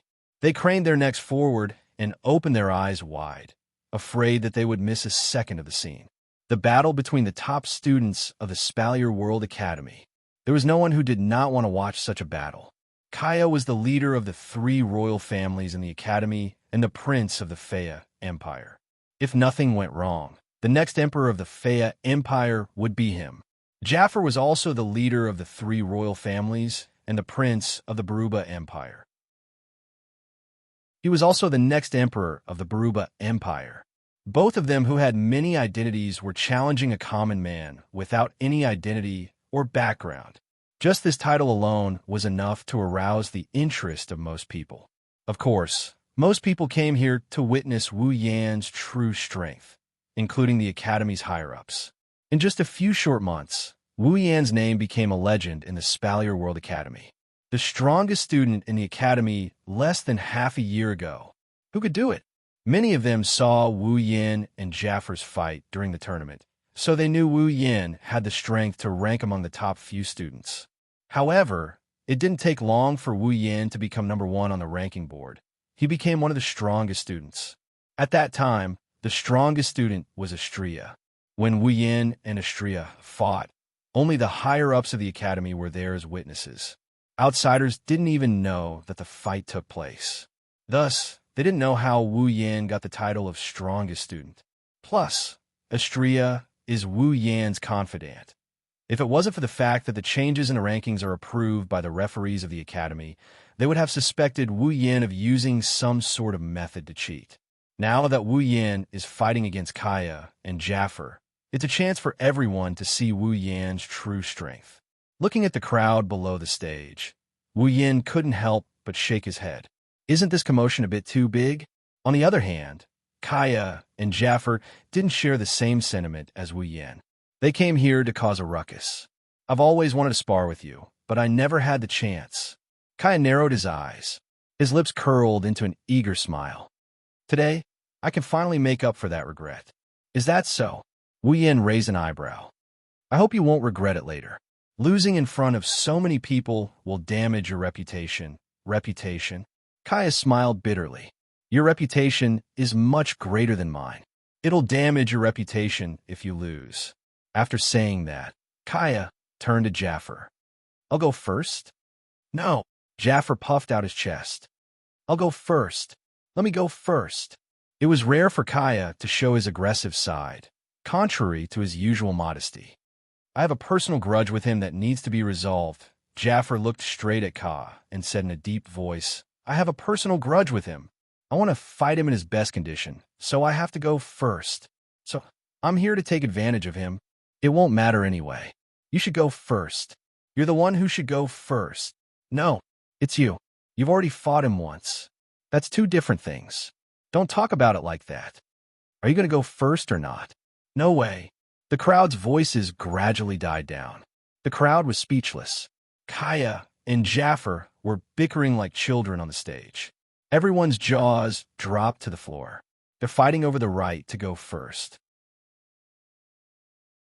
Are they still the humble and polite Prince Kaya and the domineering Prince Jaffer? Hinajiku couldn't help but laugh. These 2 people are surprisingly cute. The girls nodded in unison. Even Fei Fei and Lulu had the same look in their eyes. Wu Yin couldn't stay calm either. It looks like the 2 of them are going to start a fight before fighting him. He rubbed his forehead and reached out his hand. Stop fighting. Let's fight together. The air froze. Kaya and Jaffer narrowed their eyes. Their gazes toward Wu Yin turned hostile. Wu Yin shrugged helplessly. "Don't look at me like that. I'm not looking down on you." Wu Yin crossed his arms and sighed. "I'm sure you know better than anyone else that you don't stand much of a chance against me in a one-on-one fight. I don't think you want to lose too soon, right? In order to achieve the fundamental purpose of this battle in your hearts, don't you think that joining hands is the best way?" Kaya and Jaffer were stunned by Wu Yan's words. They fell silent. No matter how unwilling they are, they have to admit that it's the best way to go. The two looked at each other and saw the strange look in each other's eyes. They turned to look at Wu Yan and said something in a low voice. "Don't regret it." "Regret?" Wu Yan grinned. He grinned so hard his eyes squinted. He lifted his leg and stomped on the ground. Ding! A clear and melodious bell rang. A red magic formation spun out from under Wu Yan's feet. In the blink of an eye, it enveloped Wu Yan's body. At the same time, a thick flame rose from the void. It slowly rose like a wall of fire. It covered the entire space behind Wu Yan. It floated there, emitting a terrifying heat and pressure. Under everyone's shocked gazes, Wu Yan's eyes flashed with a bright light. "I hope you don't regret it." Chapter 8:18. Magic! Kaya and Jaffer cried out in surprise. They stared at Wu Yan, who was standing on top of the magic formation and bathed in the sea of fire. Gradually, they lost their composure. Impossible! Many people stared at Wu Yan in disbelief. When they confirmed that Wu Yan was emitting waves of magic, they were dumbfounded. Even the higher-ups on the observation deck couldn't help but cry out in disbelief. There was a very basic law of cultivation in the Spalier world. Even ordinary people who didn't cultivate knew about it. Once a person cultivates Do Qi, then they will never be able to cultivate mana for the rest of their life. Conversely, a person who cultivates mana will never be able to cultivate Do Qi. In other words, in a person's body, there is no way to accommodate two types of energy at the same time. But now what did they see? They saw that Wu Yan, who had always been fighting like a warrior, was now using magic. There were clear waves of magic on his body. How is this possible? Countless people looked at each other in dismay. They couldn't believe what they were seeing. From what they knew, Wu Yan had always fought like a warrior. Lightning was a special effect of aura, and fire was a special ability of armament. He had always been a warrior. With such preconceived notions, they couldn't accept the fact that Wu Yan is using magic. Wu Yan had once defeated Jaffer, who was at the peak of the 7th rank.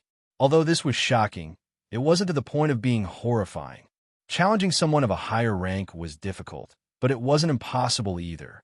Cultivating both aura and mana at the same time was something that was publicly acknowledged to be absolutely impossible. Could it be? The most basic law of cultivation in the Spalier world was about to be broken? When they realized this, everyone felt dizzy. Their worldview was severely damaged. Seeing this, Wu Yan shook his head. He pursed his lips at the two dumbfounded people in front of him. His voice traveled to the silent crowd. "Don't be so surprised. He just used some dirty tricks." Wu Yan could only explain. Otherwise, he would have a headache later. Dirty tricks? Everyone reacted one after another. They tilted their heads in confusion, as if they were trying to figure out what the so-called shameful means was. That's why it was so effective. Kaya and Jaffer took a deep breath, and they accepted it. Wu Yan's methods are strange to begin with. It wouldn't be a surprise if he had one or two more. As long as he doesn't break the law of Duki in mana, it's fine as long as he doesn't break the law. Now, the most important thing. How should they deal with this battle? Kaya glanced at Jaffer. Jaffer seemed to have sensed something and nodded. Kaya tapped his feet and leaped back to stand not far behind Jaffer. As if their minds were connected, the two ignited their aura and mana at the same time. Ferocious mana and aura surged from Kaya and Jaffer as they sensed the energy flowing out of their bodies. The two of them were caught off guard by Wu Yan's use of magic. They slowly calmed down. The next moment, the howling of the wind and the roar of a beast came from the two of them. A green magic formation appeared beneath Kaya's feet. Then, a whirlwind descended from the sky. The whirlwind enveloped his body, causing his robes to flutter. It formed two tornadoes that circled around him. The ground cracked inch by inch. With a flip of his hand, a golden staff with a green crystal ball at the tip appeared in his hand. On the other side, Jaffer silently took out his armament. It was a pair of sharp claws. Jaffer put it on and flexed his claws. Clang! Clang! Following a bestial roar, the image of a beast appeared behind Jaffer. Its blood-red eyes were fixed on Wu Yan. The moment they made their move, the two of them brought out all of their abilities. Kaya and Jaffer's aura surged. They didn't dare hold back at all. If they held back, they would lose for sure. Jaffer! Wu Yan smiled wickedly. His wine-red eyes shone with a deadly red light. Let's begin. As soon as he spoke, boom, the extremely condensed sea of fire suddenly trembled and completely erupted. It was like the sky had collapsed. The huge sea of fire was like a huge palm. It fiercely fell down and slapped towards the two figures on the opposite side. The sea of flames that descended from the sky almost covered the entire arena. Looking at this scene, Kaya and Jaffer's expressions became extremely grave. In the back, Kaya stared at the curtain of fire and took a deep breath. Then, with a sudden roar, cyan mana surged out, wrapping around his body and flowing towards the staff in his hand. The armament in Kaya's hand was a rare armament, but with the support of a large amount of mana, its power was infinitely close to a gold armament. It suddenly flashed, and its entire body shook. The crystal ball at the top actually emitted a woo-woo sound, as if it was calling for something. Then, a small tornado flew out from the staff's body. Boom! With a loud explosion, the small tornado suddenly expanded. Like a whirlpool, it quickly engulfed Ka and Jaffer's figures. The sea of fire smashed towards the two motionless people and collided with the tornado that enveloped them. Just as the sea of fire collided with the tornado rotated and a powerful storm erupted, blasting towards the sea of fire that was releasing a blazing temperature. Suddenly, the entire sea of fire was blown away in an instant, scattering into sparks that filled the sky. On the other side, Wu Yan was startled. It's here. Below the stage, Fei Fei's eyes narrowed. Prince Kaya's signature spell, Wind of Disintegration. It can dissolve all energy attacks. Only the direct descendants of the Fea imperial family can learn this legacy spell. Kaya smiled at the surprised Wu Yan. Don't be surprised. Jaffer has a beast battle technique. If I don't have a trump card, how can I surpass him in the rankings? With a wave of his magic staff, the violent winds that filled the sky twisted strangely and intertwined with each other, forming a cyan energy. Then, with another spin, it condensed into a cyan spear that shone with a cold light and was wrapped in a whirlwind. And it can be used like this. Kaya's smile disappeared, and he shook his staff. A green wind spear shot out like a bolt of lightning, tearing through the air with a sharp gust of wind. The sparks in its path dissipated like they didn't exist in the first place. Then, the wind spear shot towards Wu Yan like it didn't exist in the first place. Wu Yan also realized what was going on. His eyes narrowed. If it was as Fei Fei said, that wind of disintegration could dissolve all energy attacks, then he couldn't use magic to block it. He raised his hand, clenched it into a fist, and swung it forward. Instantly, the air in front of him was compressed into an invisible air cannon. It covered Wu Yan's fist and collided with the green spear of wind. Boom! There was a deep explosion. Shock waves spread rapidly, causing space to tremble slightly. Jaffer lifted his head. His body trembled slightly, and he flew toward Wu Yan. He clenched his fists, and the shadow beast behind him roared. A terrifying wave of battle aura flashed on his claws, and he swiped at Wu Yan's chest. Wu Yan, who was in a stalemate with the wind spear, cursed when he saw Jaffer charging toward him. He stomped his foot, and a magic formation appeared beneath him. Then, 3 stone snakes as thick as an arm shot out from the ground. They opened their mouths and lunged at Jaffer's face. The rock snake instantly shot forward and arrived in front of Sa Fa. Sa Fa's expression became a little grave when he sensed the sinister cold glint in the former's mouth. However, he did not choose to withdraw. Instead, he slowly extended his sharp claws and roared at the rock snake that was shooting over. Chapter 819. Bang! Jaffer clenched his claws, and an invisible fluctuation of chi spread out. The beast's shadow behind Jaffer roared and extended its claws, clenching down with a loud bang. In the space where the beast's shadow clenched its claw shadow, an exceedingly terrifying force acted on the atmosphere, causing the surrounding airflow to be compressed into a ball. Several rock snakes that just happened to pass by were crushed by the compression of the atmosphere, dispersing into powder all over the ground. After crushing the stone snakes with one strike, Jaffer quickly glanced at another stone snake that was about to dash past him and attack Kaya. With a flick of his claws, the stone snake was instantly shattered by a gust of wind formed by chi. Jaffer tapped the ground, and his thick body nimbly appeared in front of Wu Yan like a ghost. His sharp claws drew a crescent arc in the air and viciously clawed at Wu Yan's chest. Chi wrapped around Jaffer's sharp claws. The beast's shadow behind Jaffer also extended its claws and overlapped with Jaffer's claws. Bloodhunt Beast King Claw. The huge beast claw clearly enlarged in Wu Yan's eyes. Seeing this sharp claw, Wu Yan's thoughts seemed to have returned to the day of the Academy tournament, when he faced Jaffer's claw. At that time, he was only at the peak of the 7th step, while Jaffer was at the 8th step. When Jaffer used a battle technique, he went all out and clashed head-on. In the end, he relied on the sharpness of the lightning fist to receive Jaffer's attack. But now, Wu Yan closed his eyes and suddenly opened them. A surge of mana burst out of his body, carrying a magic array. Wu Yan's body flashed.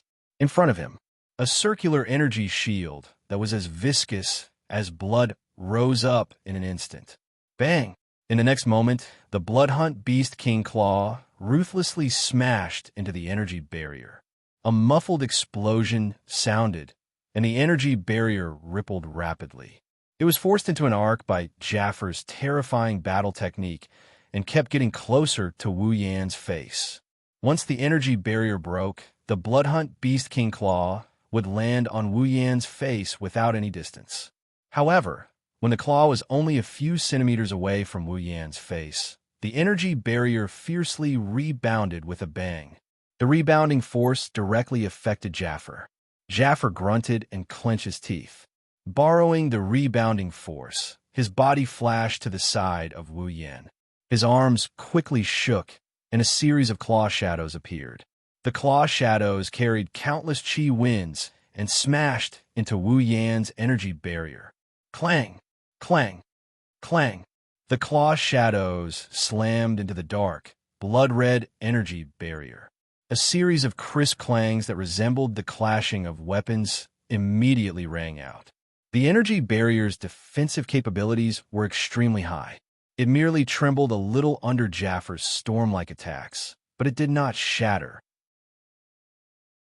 Back then, Wu Yan had to use all his strength to withstand the attack, but now, it was as easy as lifting a hand. He casually received dozens of attacks. Clang! Another Bloodhunt Beast King Claw smashed into the energy barrier. The energy barrier finally reached its limit and completely burst open. Even so, Wu Yan is still satisfied. A magic barrier that he casually set up has this level of defensive power. It's enough to let Wu Yan understand the power of the spells and the 103,000 grimoires. It was absolutely worth it to exchange almost all his ability points for it. Ha ha ha! Wu Yan laughed loudly. A surge of dense magic power burst out of his body, and Jaffer was forced to take a few steps back. Before he could react, Jaffer's heart skipped a beat when he heard a crisp ding sound. In the sky, a violent wind suddenly blew, as if a natural disaster was swirling around. Jaffer abruptly raised his head and looked up. Then, his expression changed. Not far above his head, a 2-meter-wide fireball was floating. It was pitch black like the sun during an eclipse. When Jaffer raised his head, the fireball came crashing down on him. Don't even think about it. Just as the black fireball came crashing down, a loud shout rang out. Then, a sharp sound of wind breaking rang out. A pale golden storm shot into the sky and collided heavily with the fireball. Boom! A thunderous explosion resounded across the sky, causing the entire arena tower to tremble rapidly. Many people lost their footing and fell to the ground. Some sparks even scattered into the crowd, causing the unlucky students to cry out in pain. Even their clothes caught fire, causing them to be in a mess. Woo Yin was taken aback. He turned to look at Ka, who was panting heavily behind him. There was a hint of helplessness in his eyes. He almost forgot that Ka had a move called Wind of Dissolution that could neutralize energy attacks. Bloodhunt Beast King Claw. Suddenly, another loud shout rang out. A faint figure flashed above Wu Yan's head. The claw in his hand trembled as blood-red dough qi rapidly condensed. In the blink of an eye, the entire claw was enveloped in dough qi. Jaffer roared and poured all of his fighting aura into the claw. The beast shadow behind him seemed to have solidified. It reached out with both claws and covered Jaffer's armaments. Huh! Jaffer's claw slashed out and merged with the two beast claws. They turned into a black claw that shot down like a bolt of lightning. Even if Wu Yin sensed this lightning-fast attack in time, the terrifying claw was already upon him. He took a deep breath and his body trembled. Magic energy once again flashed on Wu Yan's body. Wu Yin muttered a few unknown words that sounded like an incantation. A black miasma emerged from under his feet. It split into two black fog and wrapped around Wu Yan's body. Chi, the blood-colored claw shadow, appeared to have torn something apart as it instantly penetrated the black fog. The frightening dough qi ripple contained within it caused the black fog to fluctuate intensely. However, the claw shadow that penetrated the black fog appeared to have fallen into a quagmire when it entered the black fog. It suddenly became sluggish. Jaffer's expression changed. Whoosh! As Jaffer's expression changed, the sound of wind breaking came from the black fog. Before Jaffer could react, a corner of the black fog wriggled and turned into a black stream of light. It suddenly shot out and slammed into Jaffer. Poochie! The black mist hit Jaffer's body like a heavy hammer. Jaffer spat out a mouthful of blood, and his body fell down in an instant. Jaffer! Kaya's expression changed. Cyan mana surged as he raised his staff. Countless arrows condensed from wind appeared behind him, and with a wave of Kaya's hand, they rapidly pierced forward. The fierce wind arrows pierced through the black fog, turning it into a beehive. However, there was nothing within the black fog. All the pores on Kaya's body tightened. His pupils shrunk to the size of a needle tip. He stomped on the ground. A gentle wind wrapped around Kaya's body, carrying him as he gently floated backwards.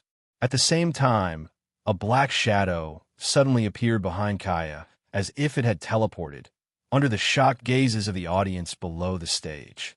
Ka's hair stood on end.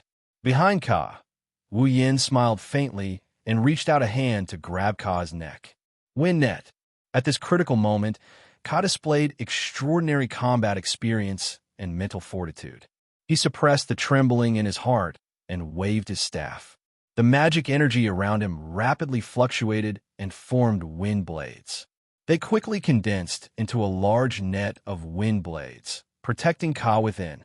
However, Wu Yan's hand didn't pause in the slightest in the face of this net of wind blades. He directly reached for Ka. Magic energy surged in his hand, and a black flame ignited. The sharp wind blades hit the burning arm, but didn't cause any damage. Instead, they burned into nothingness like paper.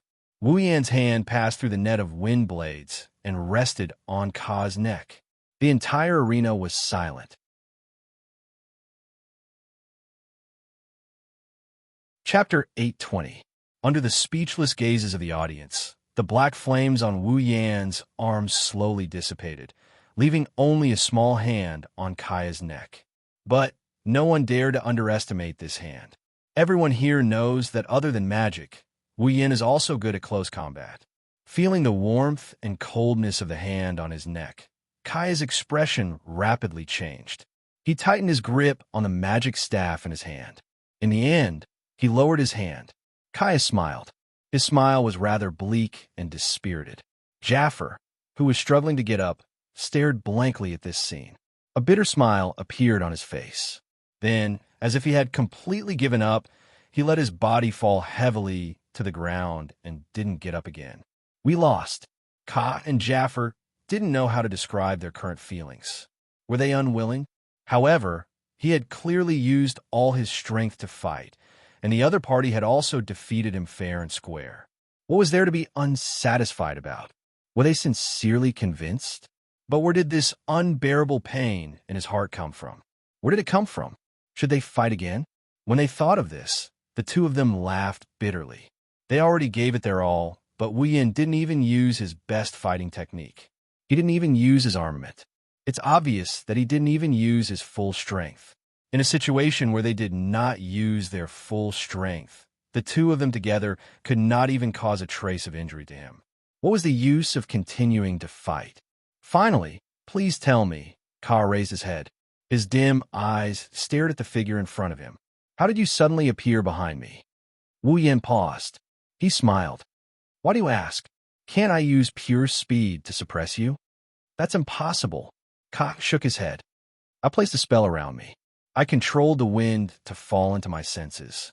If you charged at me, no matter how fast you were, I would have sensed you once you entered the range of my wind.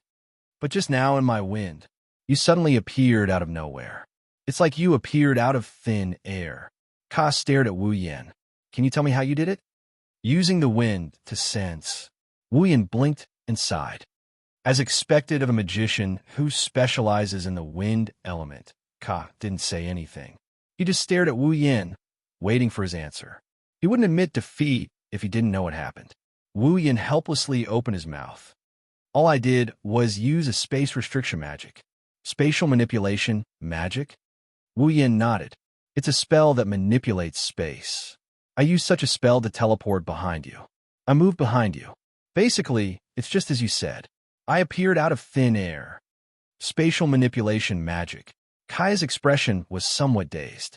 Let alone Kaya, everyone else's expressions weren't any better. A spell that manipulates space. Doesn't that mean Wu Yin has mastered the art of teleportation? Teleportation. Everyone looked at each other, and they could see the shock in the eyes of those who looked at them. There are many spells in the Spalier world.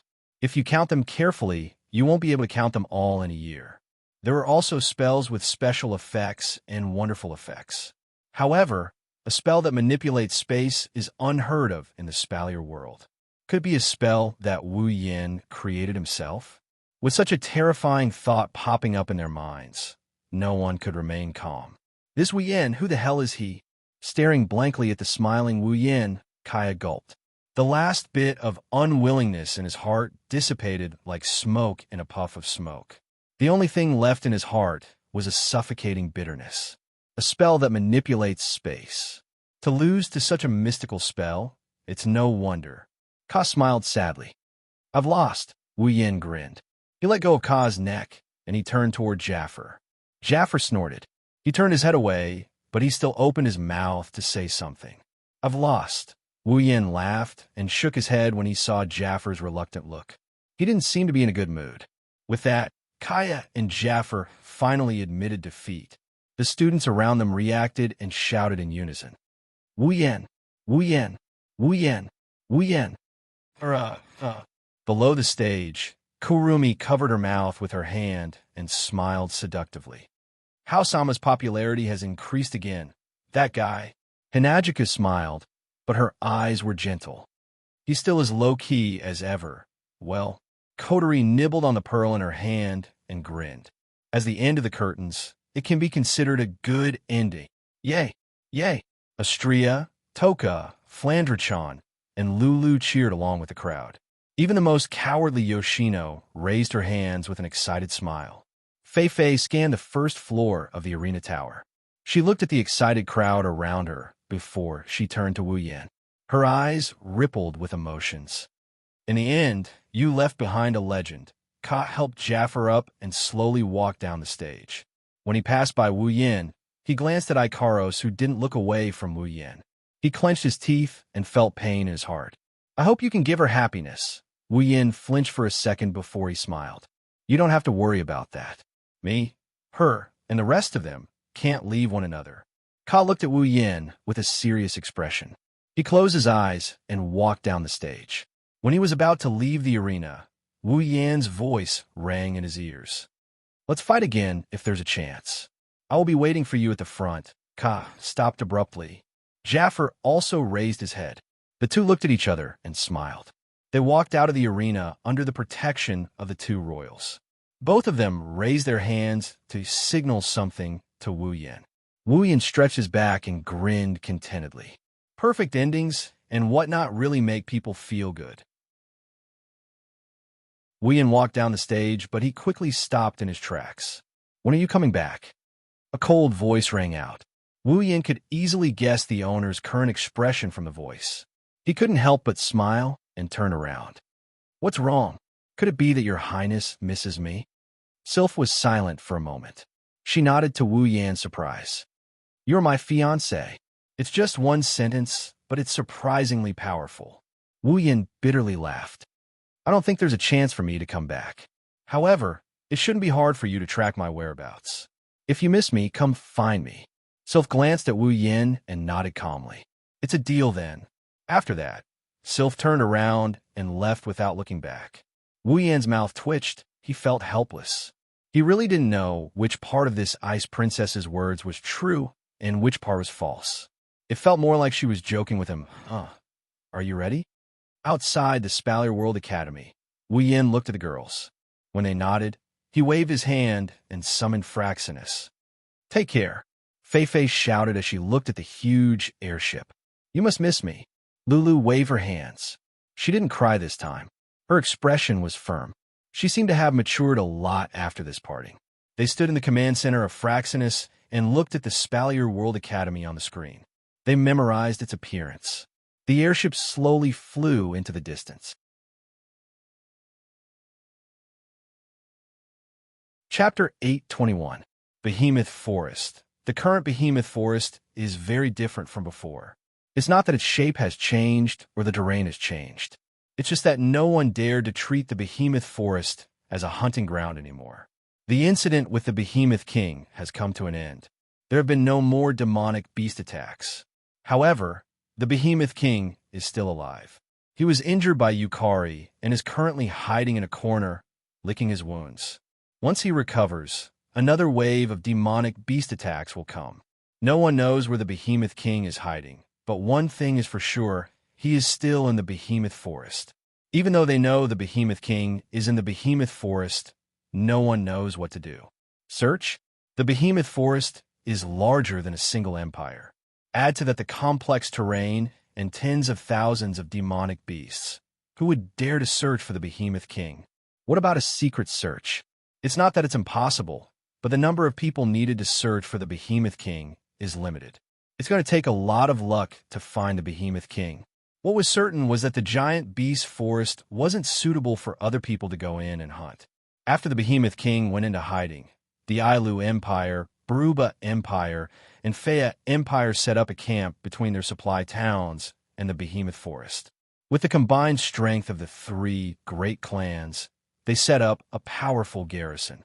The three camps have a mission. Other than preventing demonic beast attacks from happening again, they also have to monitor the Behemoth Forest, search for the Behemoth King's tracks, hunt demonic beasts for the Empire's needs, and so on. They also have to guard the path to the Behemoth Forest and prevent outsiders from entering. Because of this, the Spalier world is facing a serious challenge. The Behemoth Forest is a natural treasure trove. Humans can't live without the resources inside. Now that the resources are under control, it's easy to imagine how big of an impact it will bring. Fortunately, the camp had also been organized, allowing some teams to enter the Behemoth Forest every day to hunt and provide resources. Otherwise, the entire Spalier world would be in chaos. However, it was undeniable that hunting in the Behemoth Forest was no longer as easy as it used to be.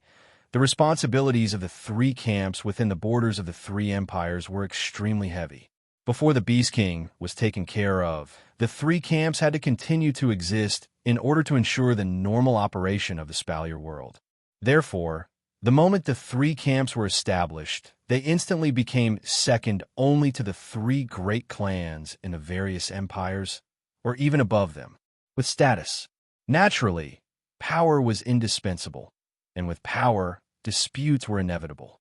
The various forces seemed to have realized the great significance of the camp and realized its importance. Although they didn't know how long this camp could exist, they would definitely bring a lot of benefits if they had a stable position here. In addition, the camp was the base that controlled all the resources that flowed out of the behemoth forest. The benefits were unimaginable. Every faction started to get restless. For the sake of fighting for benefits, the people who belonged to the various factions and were stationed here gradually began to have conflicts.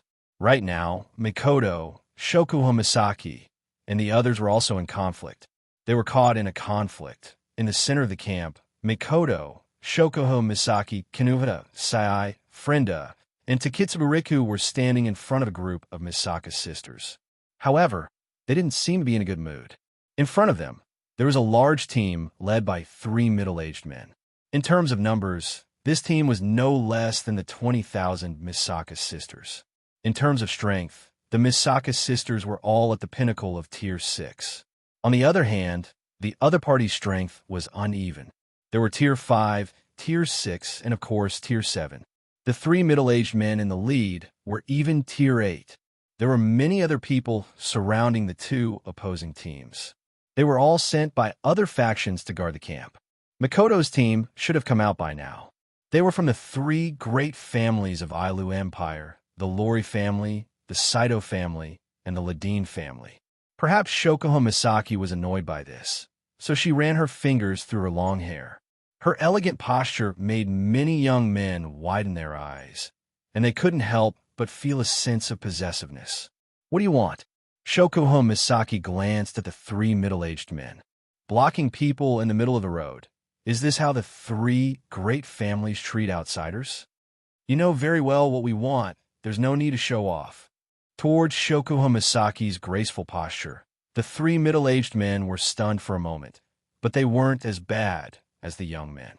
One of them stepped forward and sneered coldly at Shokuho Misaki. "There are some things that we should be clear about so that we can get along in the future." "Get along?" Shokuho Misaki couldn't help but laugh mockingly. "Are you all standing in front of us in such a manner because you want to get along with us?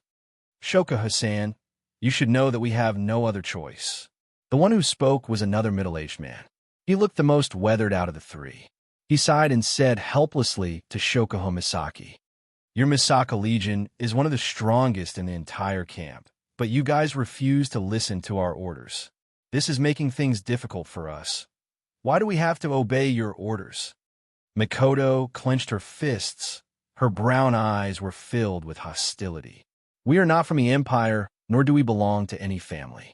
We have no obligation to listen to your orders." Mikoto said loudly, "Since you are here, you have to listen to our orders."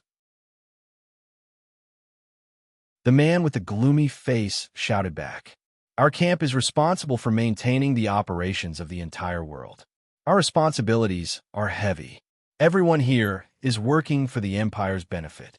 You're the only ones who act alone. Not only do you not listen to our orders, you don't even hand over the resources you hunt. You are blaspheming this sacred camp." That's right. This is the beginning of the conflict. Due to the importance of this camp, many families have extended their hands into this territory in an attempt to gain some benefits. Among them, the most important ones are the members of the three great families. The resources obtained from the Behemoth Forest are used to maintain the Empire's operations, but there is still some left over. Who would want to gain more? With this thought in mind, the hunting teams that entered the giant beast forest would exceed their quota every day. Moreover, they would swallow the extra resources and transport them back to their families. In addition, there would also be some leftover resources that would be handed over to the giant beast forest. These leftover resources would become a delicious cake that countless people would want to take a bite out of. The three great clans were the strongest in Ailu Empire. Naturally, they got the most share of the spoils. But now, there's a large hunting party that is comparable to the three great families hunting in the behemoth forest every day. Not only did they get more resources than any other family, but because they aren't affiliated with the empire, they have no obligation to hand over the loot. They can take it all for themselves. Who wouldn't want such a delicious piece of meat? Thus, the three great families joined forces and came here. They wanted to use the empire as pawns to force Mikoto and Shokuho Misaki to submit. Chapter 822. As the saying goes, a person's jealousy is a scary thing. She had to work herself to death and fight every day to earn resources that she had to hand over to the empire to support the empire's operations. Yet, other people were allowed to keep her gains for themselves. This unfair treatment caused the onlookers to look at Mikoto, Shokuho Misaki, and the others with unkind eyes. Just a second ago, they were mesmerized by Mikoto's beauty, but now, because of their jealousy, they forgot that she was just a weak and delicate woman and started to hate her. One has to admit that the dark side of human nature is extremely ugly. Shokuho Misaki's ability is psychological control. Her ability is able to control both the mind and the mind. In the Spalier world, due to the difference in level, she can only affect people of the same level. However, Shokuho Misaki is already a Tier 8 combatant. There are not many people who are stronger than her. Shokuho Misaki could clearly feel the negative emotions from a crowd. Her beautiful lips curled upwards. She looked beautiful, but upon closer inspection, one could see the disdain in her eyes. "You bastard." Mikoto's bangs slowly floated upwards as traces of blue and white electricity flowed through them. Amidst the crackling sounds, a formless aura burst forth from Mikoto's petite frame. That was the expression of Mikoto's wrath. "What? You want to use your strength to speak?" The gloomy man laughed coldly. Do-chi surged out from his body and clashed with Mikoto's aura in an instant. The two auras clashed, and they were actually evenly matched. Mikoto had already reached the peak of Tier 8. She was just one step away from reaching Tier 9. Under such circumstances, even though the gloomy man's aura was on par with Mikoto's, it was clear that his true strength was not much weaker than Mikoto's. In order to play the role of the leader in this important camp, the three leaders of the Spalier world had to be careful. The leaders of the three major clans were only second to the leaders of their respective clans. In terms of strength, they were on par with the leaders of the three major clans. Forget about the gloomy man, even the weathered man who had been silent the whole time. The blonde man with the same color hair as Shokuho Misaki was also a peak Tier 8 fighter. On Mikoto's side, she was the only one who was at the peak of Type 8. Shokuho Misaki, Kinuhada, Sai, Frenda, and Takitsubu Riku were still quite a distance away from that. Even with the support of 20,000 Misaka sisters, they were still slightly weaker. Of course, this was only in terms of strength.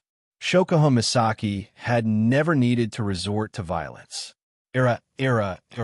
Misaki, don't get angry.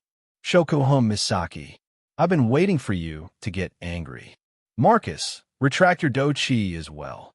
The blonde man, who had been silent all this time, raised his head and coldly glanced at the gloomy man he called Marcus. I didn't come here to watch you fight. Marcus snorted coldly and glanced at the blonde man with a mocking look. Pelosi, I know your Lori family has a good relationship with them, but let me warn you first.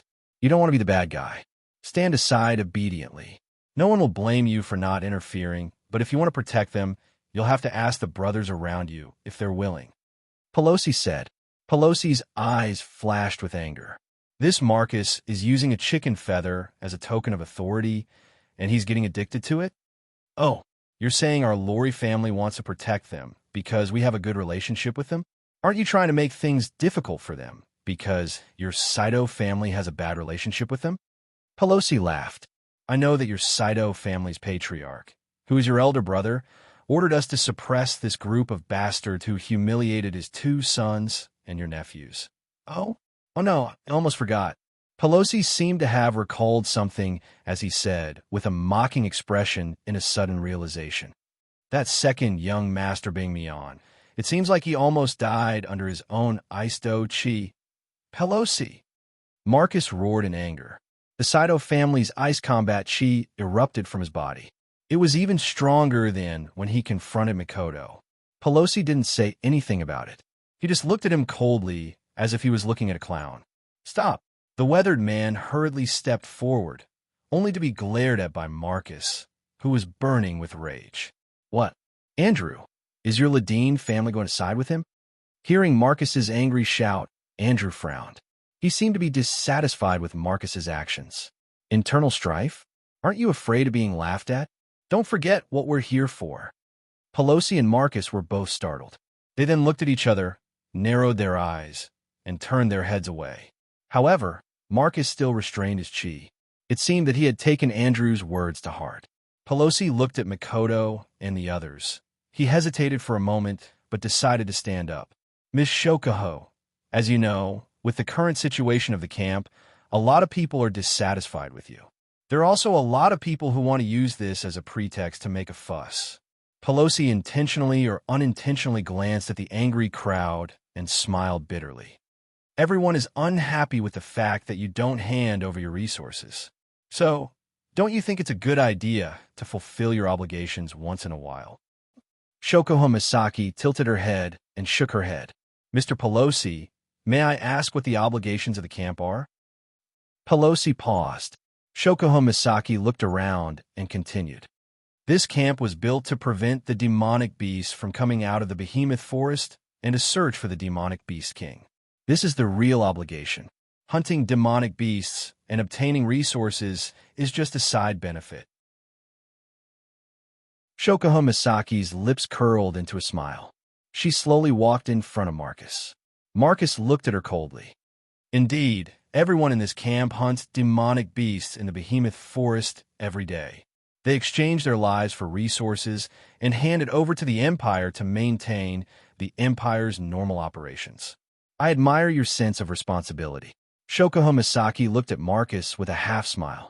But since Mr. Marcus says we have blasphemed this sacred encampment, then, Mr. Marcus, can you say that everything you've done is for the sake of the Ailu Empire? Marcus' pupils constricted, and he sneered. Of course Mr. Marcus, please don't speak too quickly. Shokuho Misaki interrupted Marcus with a smile, but her eyes flashed with a cold glint. I will do as you say. Don't forget, my ability is to control people's minds. Shokuho Misaki rested her chin on her hand and said with a smile, although I can't control the few of you, I believe that the people around you who work for you shouldn't be able to resist my ability. I think, in that kind of situation, they would be very willing to publicize your usual actions to everyone. When the time comes, it will be time for the world to evaluate your obligations. The expressions of Pelosi, Marcus, and Andrew changed on the spot. Shokuho Misaki glanced at them, turned around, and walked to Mikoto's side. Gentlemen, we all have our own goals. We are not in charge of you, so it's best if you don't stick your nose in our business. Otherwise, the ones who will suffer. Shokuho Misaki smiled. Definitely not us.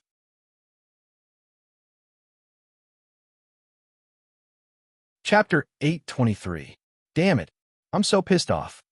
Kinuhata Sai kicked a rock aside and glared at Shokuho Misaki. I say, why don't you just let me take care of that guy? But don't you dare do anything stupid. Frenda was shocked. That guy is a tier 8 pinnacle.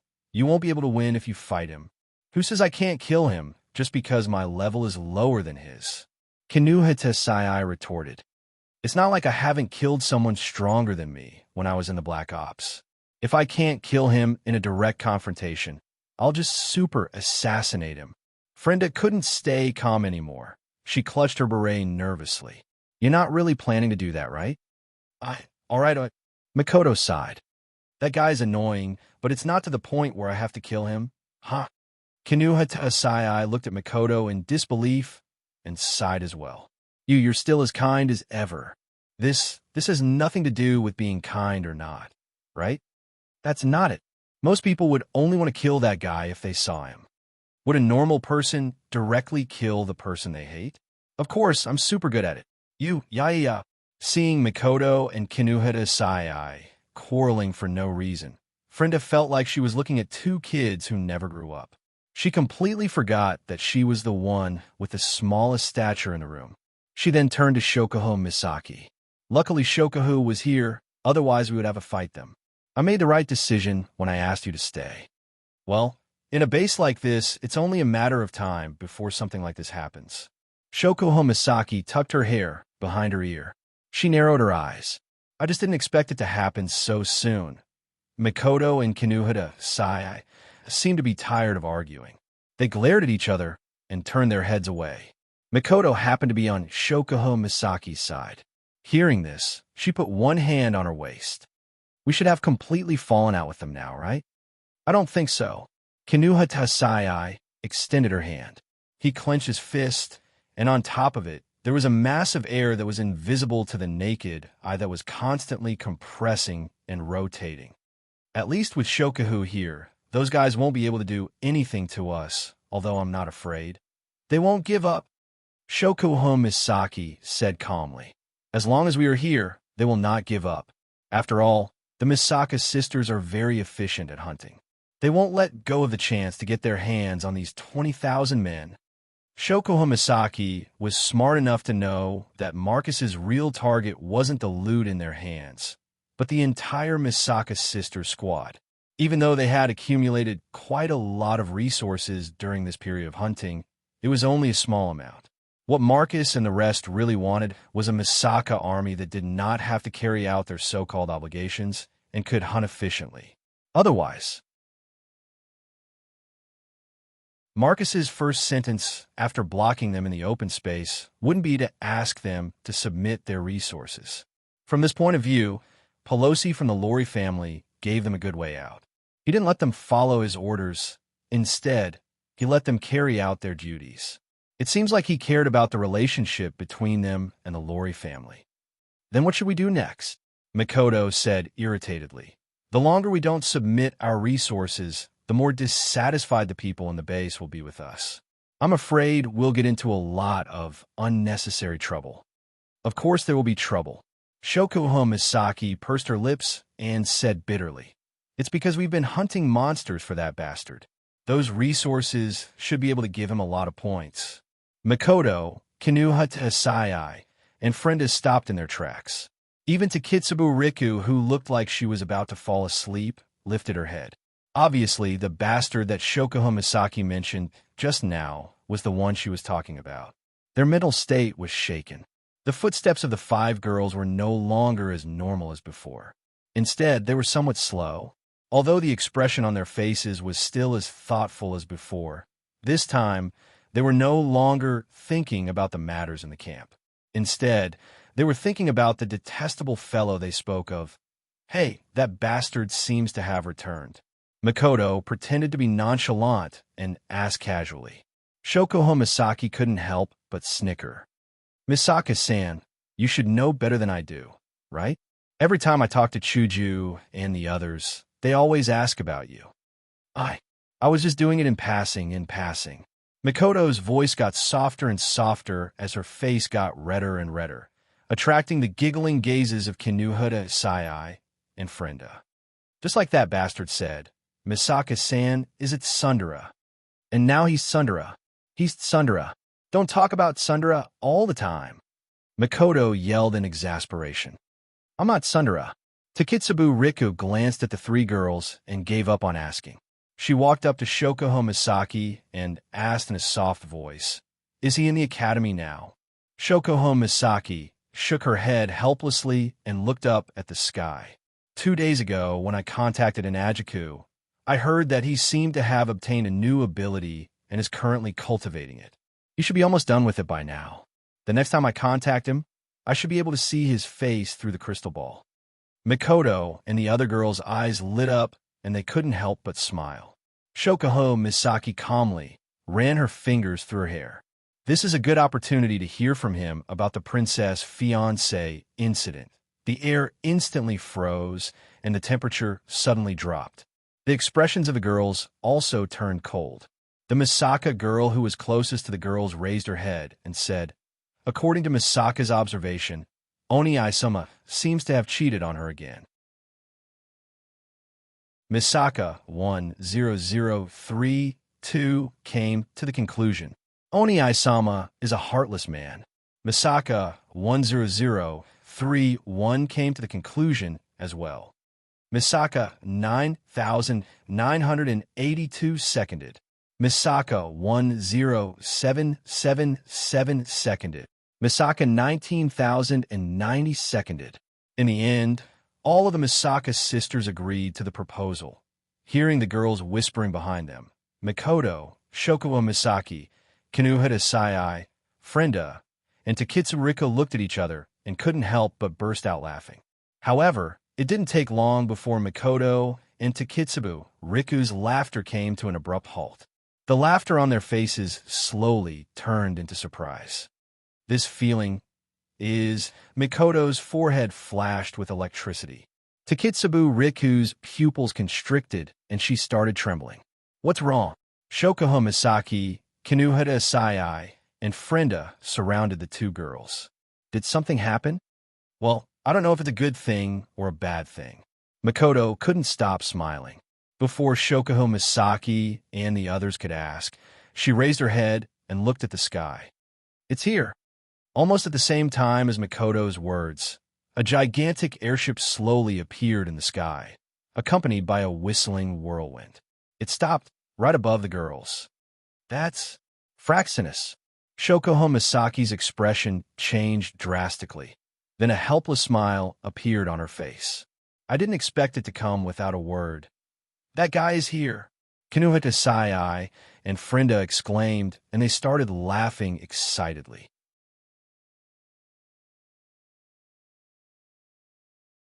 Chapter 824. Looking at the figures appearing in the teleportation light, Mikoto and the rest could not help but feel excited. Even Shokuho Misaki had a look of joy in her eyes. From the time Wu Yin brought Shuju and the others out of the behemoth forest, to when Yukari returned to Jinsokyo, to when Wu Yin completed the compulsory mission, it was about 2 weeks in the Spalier world. That's about 10 days. Although they hadn't seen each other for more than 10 days, Mikoto and the others felt as if a long time had passed.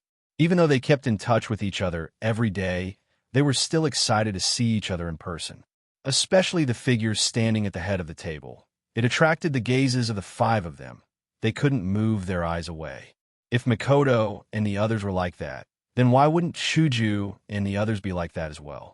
Frenda Nay-san, Flandre-chan was the first one to cheer. She threw herself at the petite figure whose name is only 1 character away from hers. She almost pushed Frenda to the ground. Wah, don't jump into my arms. Frenda said that, but she still reached out and hugged Flandre-chan.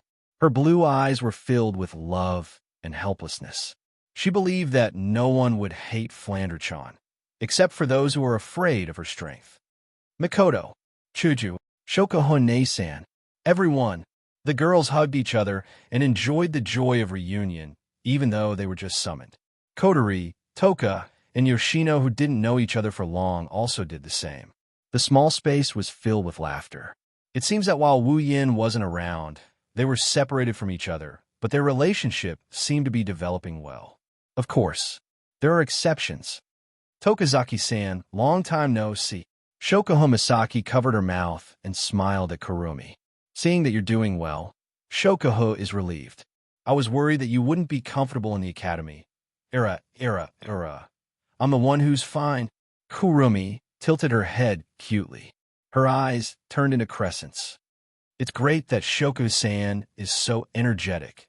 Just from their conversation alone, the two of them were like aristocratic relatives who had not seen each other for a long time. They were elegantly greeting each other, but the air around the two of them emitted a chill that was enough to penetrate one's heart, causing the delicate bodies of the young girls to tremble. With a leap, he distanced himself from them. Just like when they met for the first time, these two young ladies who thought of each other as strong rivals immediately became hostile toward each other. Wu Yin, who was watching from the side, felt extremely conflicted. You bastard, you finally showed up. It was unknown when Mikoto and Chuju had arrived beside Wu Yin, hand in hand. Her pair of tea-colored eyes were filled with serious dissatisfaction, not counting the time when he was carrying out compulsory missions. However, it had been a few days since Wu Yin returned to the Spalier world from the Instance Dungeon. In the end, he hadn't contacted them even once. Of course, Mikoto would be dissatisfied. However, the prideful Mikoto wouldn't say it out loud. Sorry. Wu Yin tactfully admitted his mistake. He clasped his hands and made an apologetic gesture. It's because too many things have happened in the past 2 days. I can't sort them all out. Shokuho Misaki, who was in the middle of a confrontation with Kurumi, turned around and walked to Wu Yan's side. She also heard from Chuju about their encounter in the Imperial Palace, but she only got the gist of it. Using a crystal ball to communicate, even though it's not like Academy City or the modern world, it's still possible to be monitored. That's why Chuju couldn't tell them the secret Wu Yin obtained in the Imperial Palace. She only gave them a vague explanation to let Shokuho Misaki and the others know the severity of the situation. What's wrong? Is it hard to solve? Wu Yin sighed when he heard this. It's not a problem, it's a problem of how to deal with it. Wu Yin shook his head when he saw Shokuho Misaki's puzzled expression. Let's talk about the details later. Shokuho Misaki nodded, and her serious face changed into a half-smile. Since it's not convenient to talk about it here, Yin-chan, don't you think you should explain your private matters to us?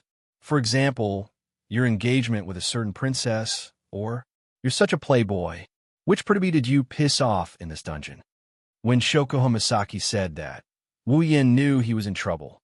As expected, as soon as she said that, several cold gazes and 20,000 disdainful gazes landed on him. Wu Yan's back was drenched in sweat.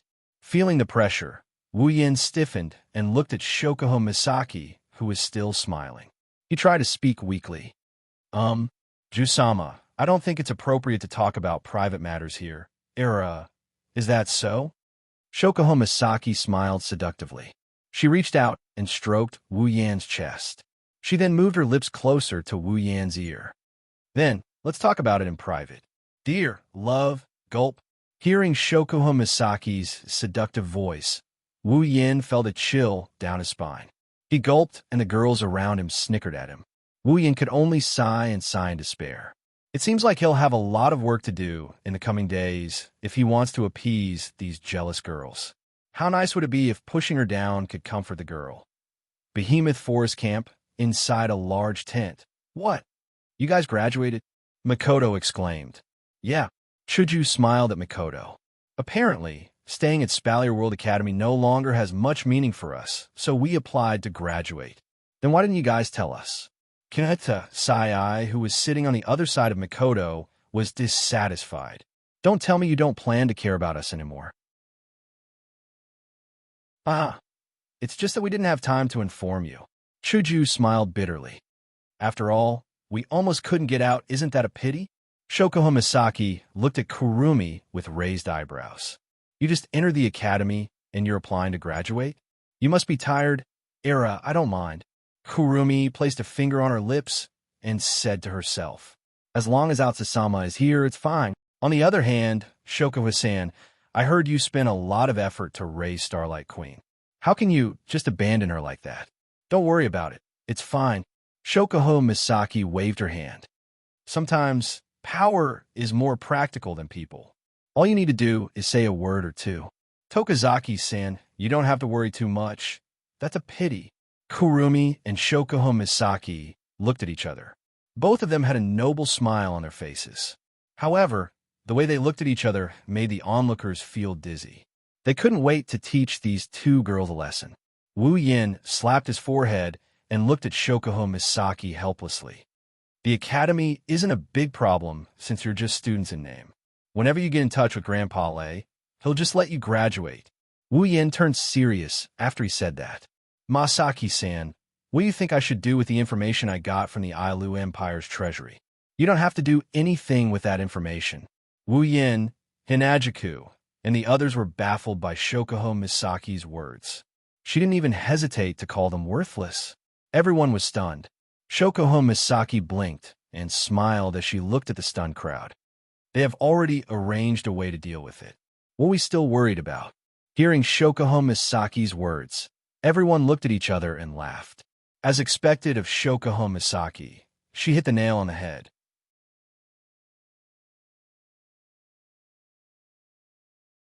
Chapter 825. The Giant Beast Forest Camp was a camp filled with tents. The people stationed here would be assigned different sizes of tents according to their status. Among them, there were 3 tents that were the largest in the entire camp.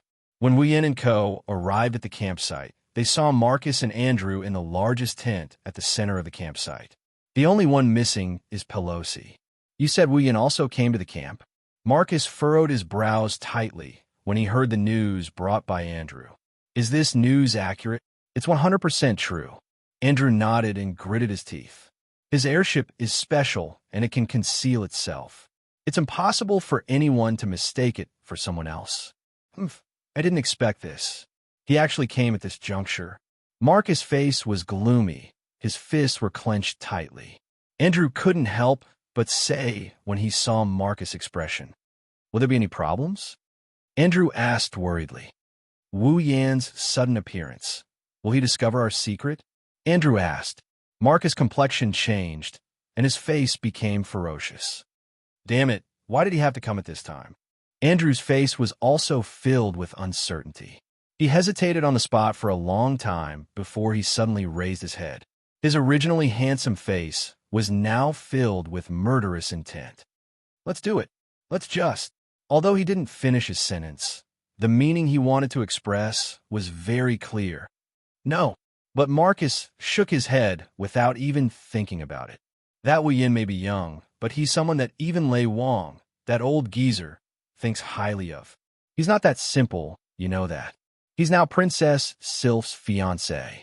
If we do that and drag the royal family into this, we'll be dead.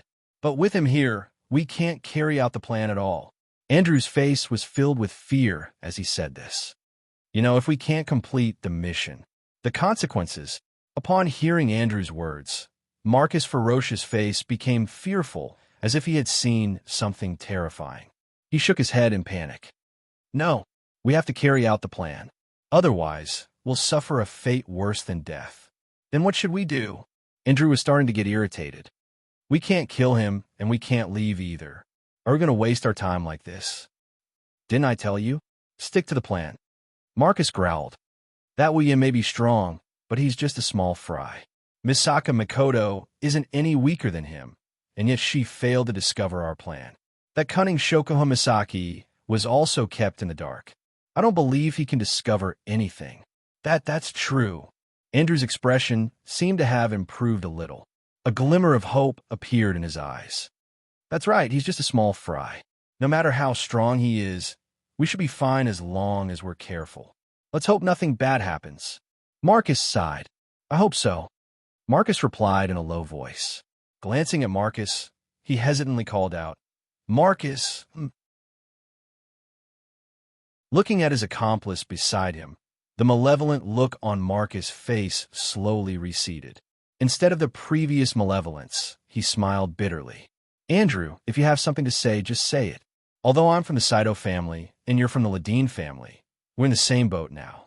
If we don't live together, we'll die together. Is there anything that you can't say? Andrew took a deep breath and bit his lips. Marcus, what we're doing right now is equivalent to betraying the Ailu Empire. We're betraying all of humanity. If we're discovered, there won't be a place for us in Silveria. Is it really worth it? What's the point of saying this now? Marcus's face was filled with dejection. His eyes dimmed. Now, it's either someone else's death or ours. Do you want to die? You. Andrew was silent. A trace of sadness appeared in his eyes. Seeing this, Marcus laughed at himself. Then his face turned fierce, and he stood up abruptly. There's no turning back. I don't want to die. If I can't die, then I can only make others die. I believe that the spirits of those ants in the heavens know that using their lowly lives in exchange for the survival of 2 peak stage 8th order powerhouses is enough for them to feel honored. Too bad we couldn't drag Pelosi down with us. Otherwise, with the 3 of us in the camp, we wouldn't have to cower around like cowards. Marcus grumbled. And that Shokuho Misaki, she's as cunning as a fox. If it wasn't for her bringing a bunch of wild brats around the camp, that's why we forced Pelosi to come with us. We want to control them, right? Andrew said helplessly. If Shokuho Misaki heard this, she would be shocked. After all, she always thought that Marcus and the others wanted to control them because of their hunting ability. All right, you don't have to worry too much. Marcus waved his hand and looked at the ceiling of the tent. He muttered to himself, we only need to do this for ourselves. Right. For ourselves. Sigh. Andrew sighed and looked at Marcus. Then, let's continue with the plan. MHM. Marcus nodded, then pondered for a moment and added, just in case, let's keep a low profile. Keep an eye on Wu Yin and Shokuho Misaki. We can't let them notice anything. I know that even if you don't tell me. Andrew smiled bitterly. He continued worriedly. I just hope they haven't noticed what's happening in the camp. Otherwise, things will get troublesome. Don't worry about it. Marcus smiled coldly. It hasn't been long since this incident happened. At present, only some low-level garrison personnel are panicking. Even if they report this matter, we will be the ones to deal with it in the end. At most, we will report it to Pelosi. But he himself doesn't know the inside story, so he can't pose any threat. This is the only advantage they have over Mikoto's group. They have exclusive access to information. That way, the chances of them being exposed are much lower. Andrew nodded with a heavy expression. But with the addition of Wu Yin and his women, their group is much stronger than ours. If only we could place some spies around them. You think I haven't thought about it? Marcus glanced at Andrew. But those women who look exactly the same are on high alert. They seem to have some way of communicating with each other. The spies I planted around their tents were all removed in one night. On top of that, Shokuho Misaki, the Academy Queen, isn't a simple character either. She might be young, but she's smart and meticulous. She doesn't have a single flaw in her plans, and she has that kind of ability that's hard to deal with. Marcus, why don't we find a chance to kill that Shokuho Misaki? Andrew narrowed his eyes without any hesitation. I have a feeling that Shokuho Misaki will be a disaster if we let her live. Marcus seemed to be tempted.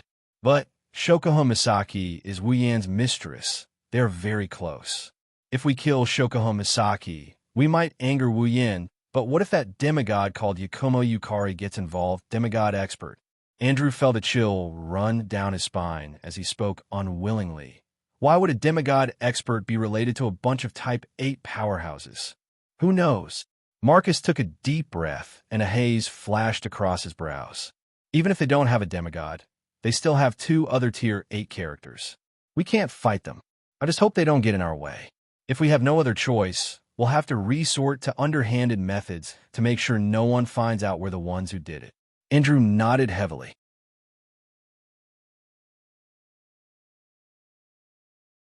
Chapter 826. While Marcus and Andrew were vexed, Wu Yan was also vexed. He wanted to bring Mikoto, Shokuho Misaki, Kinuhata, Sai, Frenda, and Takitsubariku with him when he arrived at the Behemoth Forest Camp. However, when he arrived at the Behemoth Forest Camp, Wu Yan discovered a serious problem. What about the sisters? The Beast King is still hiding in the Behemoth Forest, and the mutated monsters haven't been completely eradicated. The entire Behemoth Forest is like a ticking time bomb that could explode at any moment. If he brings all the girls with him and leaves this place, the sisters' safety could be threatened at any moment. Under such circumstances, Wu Yan can't bring all the girls with him. Conservatively speaking, he'll have to leave them behind for a while unless all the sisters reach Tier 7 or 8. Otherwise, they won't be able to leave this place without worry. Forget about Wu Yan. Mikoto won't leave her 20,000 sisters behind. Maintain the status quo. However, Wu Yan's group has already left the Spalier World Academy. They'll have to travel across the entire Spalier world. If they maintain the status quo, he'll have to be separated from the girls and won't be able to see them for a while. Wu Yan spent more than 3 years in the Sword and Blade MT world. That's quite a long time to be away from the girls. However, that's only if the time here is shorter. Wu Yin can endure being away from the girls for 3 years, but that doesn't mean the girls can do the same. They'll stay by his side without any complaints. They'll go through thick and thin with him. Their lives are intertwined with his. It's fine when he entered this world, since the time here is shorter compared to the Spalier world. He can't bear to let the girls experience the pain of being separated from him. Maybe he can bring 20,000 sisters with him, but that's 20,000 people. It's not a war. How can he bring an army like that around the Spalier world? Could it be that he would place his sisters in the biological containment device like before? This was also a good idea, only if it was possible. Wu Yin really didn't want to do that. His sisters were finally able to live a normal life in the Spalier world. If he placed them in the biocontainment device, how would he be any different from Alistair? Of course, using his brain had always been Wu Yan's weakness. It's not that he's an idiot. It's just that by the time he comes up with a solution, Shoko Misaki would already be sitting on the sofa drinking tea. Therefore, Wu Yin could only entrust this troublesome problem to Her Majesty the Queen. This caused Her Majesty the Queen to be in a bad mood for a while, and she said, "Give me some time." After that, Her Majesty the Queen walked out of Wu Yan's tent and went somewhere unknown. Wu Yin couldn't leave the Behemoth Forest Camp for the time being, so he didn't dwell on it. He spent his days either fooling around with the girls or running the Behemoth Forest Instance Dungeon, hunting with his sisters. Whenever he had free time, he would cultivate his mana. His days were quite comfortable. Wu Yin originally thought that a lazy person like him wouldn't be interested in cultivation, but he was actually a little addicted to it. Although cultivating mana can be boring, Wu Yin could feel himself getting stronger every day. His mana was also increasing, giving him an indescribable sense of fullness. With these two factors added together, even though it's not to the extent where he's so focused on training that he forgets to eat and sleep, it's still enough for him to spend his free time on training his mana. He's not that hardworking, but he's definitely not lazy. Such a result also gave others the impression that Wu Yin, a super genius who graduated from the Spalier World Academy, was a hardworking person. This caused many people to change their view of Wu Yin. Some of them even faintly began to look forward to him.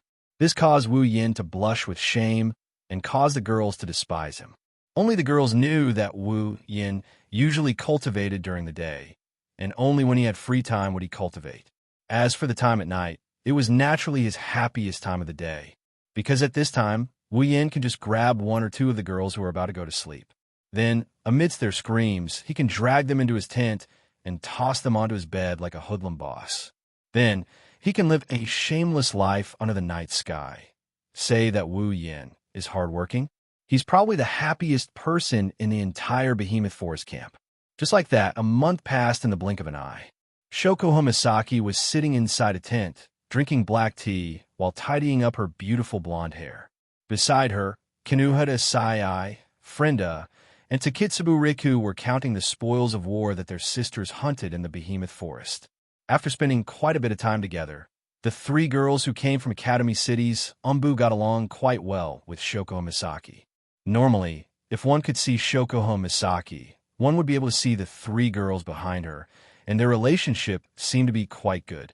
He didn't know how Shoko Misaki did it, but Kinuhata Sai and the other girls seemed to be treating her like a second Mujino Shizuri. They only followed Shoko Misaki's orders. Even if Mikoto, Hinajiku, and the others came looking for them, Wu Yin didn't use the word order to get them to do anything. Just like now, Kinuhata Sai, Frenda, and Takitsubu Riku were not only counting the spoils of war they hunted today, they were also organizing the information that their sisters gathered from the camp. There was one thing that Marcus guessed correctly: the sisters have a way to communicate with each other, the Misaka network.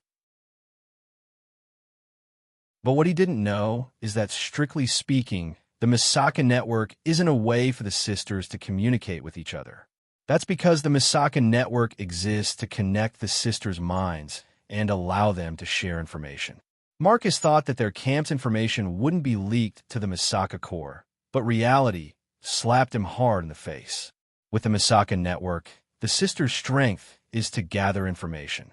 In the camp, some information that even Marcus didn't know about would be sent to Shoko Misaki every day.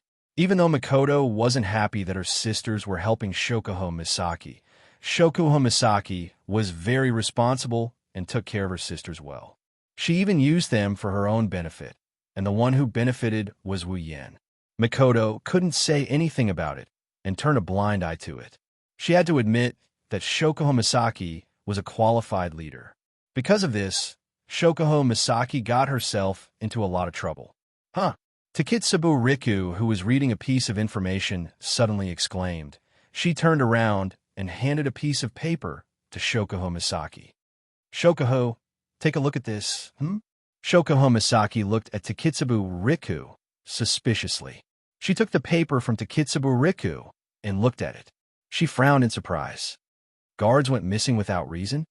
Kinuhita Sai and Frenda both stopped what they were doing and turned to look at the report in Shokuho Misaki's hand. When they saw what was written, they frowned. Low-level guards went missing. There's a panic outside the camp. The higher-ups didn't send anyone to deal with it. Frenda was surprised. What are those higher-ups doing? Kinuhita Sai muttered. There's already a panic, but they didn't send anyone to deal with it. Shokuho Misaki narrowed her eyes and placed the paper on the table. This isn't as simple as it seems. Shokuho Misaki's sharp senses picked up on something, and she looked at Takitsubo Riku. Takitsubo, have the sisters investigate this. Takitsubo Riku nodded.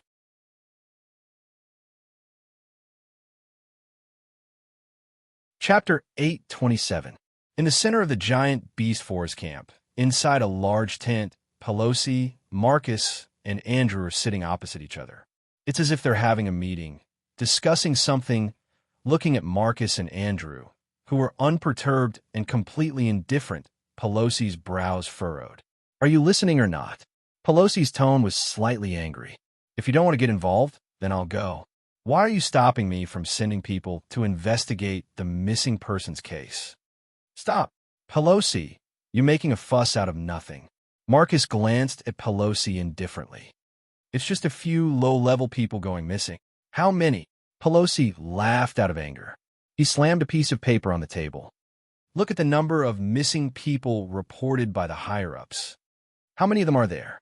How many a day? And in the past month, more than 100 low-level personnel have been declared missing. Hearing this, Marcus narrowed his eyes slightly and exchanged a glance with Andrew. Andrew immediately understood and said to Pelosi, "Is this information accurate? It could also be a smokescreen set up by those who were ready to make a move." "Yes, that's right." Marcus nodded, then he sneered and said, "Don't forget, those guys have been trying to take a bite out of us. They've been eyeing our position all this time. That's why we need to investigate, right?" Pelosi's face tensed up and he looked rather unsightly. Right now, the low-level outskirts of the camp have already caused a very serious panic. There are also rumors that it's some kind of plague or the revenge of some unknown magical beast. It's making people uneasy. Even hunting in Behemoth Forest has decreased a lot. Pelosi glanced at Marcus and Andrew with a serious gaze. "We can't let this drag on any longer. We need to control the situation when it's still light and find out the cause. When the influence spreads, I'm afraid that the entire operation of the camp will be paralyzed or even abandoned." "Marcus, Andrew." Pelosi stood up and looked down at the two people opposite him. He said in a low voice, "If you don't want to interfere, then don't stop me from interfering. Otherwise, if something really happens, the responsibility is not something we can bear." After that, Pelosi turned around and walked towards the exit of the tent. Before he left, he even took the piece of paper with him. It was obvious that he was going to investigate this matter.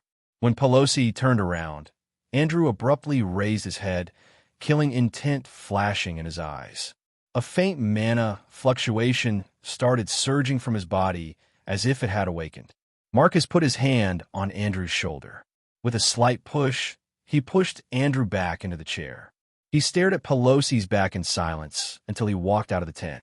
Watching Pelosi walk out of the tent, Andrew looked at Marcus with some dissatisfaction. "Why didn't you let me do it?" "Do it?" Marcus turned his head. "You're confident you can take him down without anyone noticing?" Andrew choked, then retorted, That's better than letting him find out the truth. Finding out the truth? Marcus chuckled. Did you leave any traces behind when you attacked him? Of course not. Then there you have it. Marcus rested his chin on his hands. His eyes curved into a sinister smile. With our strength, it won't take us much effort to take down a few low-level personnel. Pelosi won't be able to find out the truth if we didn't leave any clues behind. If you attack him now, you'll only cause more trouble. It's the same as admitting your guilt. Marcus' words were like an alarm bell that rang in Andrew's heart. He was shocked. Cold sweat dripped down his back. I almost ruined everything. Seeing Andrew's expression, Marcus knew that he had calmed down and patted him on the shoulder. Now, we can't even take a single wrong step. Once we do, we'll be doomed eternally. You're under too much pressure and made a mistake in your judgment. This isn't your fault, but don't make the same mistake again. Andrew looked at Marcus gratefully. He wiped the sweat off his forehead. Thank you, Marcus. I've been too impulsive recently. Marcus smiled, but his heart was bitter. Just like Andrew, he was under a lot of pressure. However, he was different from Andrew. Andrew was a little crazy under the pressure. On the other hand, he was calmer and calmer. This was because he knew that he had to deal with things calmly. It's too early to celebrate. Marcus sighed. Although we're confident Pelosi won't be able to find out anything, it'll be bad if something unexpected happens. We can't afford to make any mistakes. It's best if we restrain ourselves. Are we still going to restrain ourselves? Andrew frowned. Last time, because of Wu Yan's arrival, we already restrained ourselves a lot. We didn't get enough. Master wasn't happy about it. If we restrain ourselves this time, there's nothing wrong with being careful. Marcus knocked on the table. Master might be unhappy, but he has a use for us. He won't do anything to us. Marcus' voice was full of uncertainty. Andrew could hear this and opened his mouth. Just as he was about to say something, a flame suddenly flew in from the entrance of the tent and shot into Andrew's forehead. In the next moment, Andrew's face changed. His expression became unsightly. What's wrong? Marcus' face sank subconsciously. Andrew took a deep breath and said with a gloomy face, Just now, the detection spell I set up around the campsite sent back an image. The Misaka women seemed to be investigating the disappearance of the girls. Wah! Marcus's face gradually turned unsightly. With a bang, he slammed the table. Shokoho Misaki must have found something. No way. Andrew turned pale with fright. Didn't you say that we wouldn't be able to find the truth if we didn't leave any clues behind? If Shokoho Misaki had found out the truth, she wouldn't have sent people to investigate this matter, and we wouldn't be sitting here. Marcus sneered. She must have gotten wind of the disappearance and sent people to investigate. That meddlesome woman. Andrew heaved a sigh of relief. Thank goodness she didn't find anything. That might not be the case. Marcus' eyes flashed with a sharp light. Don't forget that woman's ability is to control people's minds. She's all-pervasive. If she continues to investigate, she might really discover something. Then, what should we do? Andrew had completely lost his sense of propriety, which made Marcus despise him. After all, he was the second most powerful person in the Ladine family, other than the patriarch. Marcus did not expect him to behave like this when something happened. Although he was disappointed, Marcus still said with a grin on his face, Now that things have come to this, let's be careful and kill Shokoho Misaki. Is it no problem? Andrew couldn't help but ask. Marcus only sneered at him. Although that woman's ability is very special, her strength is very weak. It won't be a problem for us to assassinate her. At this point, Marcus turned around and added, As long as we don't get discovered. Andrew's expression changed rapidly, and there was a slight struggle on his face. But in the end, he leaned toward Marcus' choice and nodded firmly. All right, let me do it.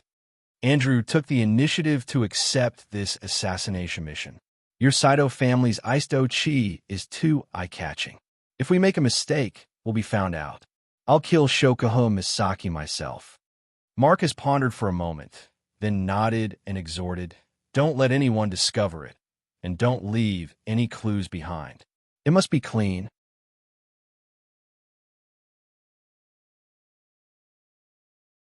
Chapter 828.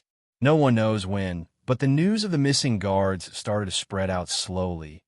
Originally, for this kind of incident that could easily lead to panic, the higher-ups should think of ways to hide it, so that the garrison in the camp would not panic and affect the strategy of the giant beast forest. However, Pelosi did the opposite. Not only did he not suppress the spread of this matter, he even wantonly publicized it. The consequences of this were, of course, as expected, causing panic. But the panic was only temporary. After the matter was exaggerated and spread, Pelosi immediately said that he would definitely investigate this matter to the bottom. Perhaps it was because of Pelosi's reputation, or perhaps it was because he had achieved an abnormal result by doing the opposite. But after a short period of panic, the garrisons actually calmed down and began to support Pelosi. In an instant, Pelosi's reputation in the entire camp reached a commanding height, and all of this seemed to be within Pelosi's expectations. With everyone's support, after announcing the declaration of the investigation, Pelosi immediately gave another strict order. Because the garrison personnel went to bed in the middle of the night and were found missing the next day, Pelosi asked the low-level personnel not to go out at night. Even if they went out, they had to gather with others. The patrol team at night was strengthened in size and vigilance once they found something wrong. They can report to him directly if something goes wrong. After such a big movement, the initial signs of uneasiness were suppressed by Pelosi. The garrisons also seemed to feel a sense of security and once again followed the arrangements of the camp in an orderly manner. Only Pelosi knew that this peaceful situation was only temporary. At least before the real cause of the incident was investigated or before the next missing person appeared, the situation would be broken. However, the night patrols have increased in numbers.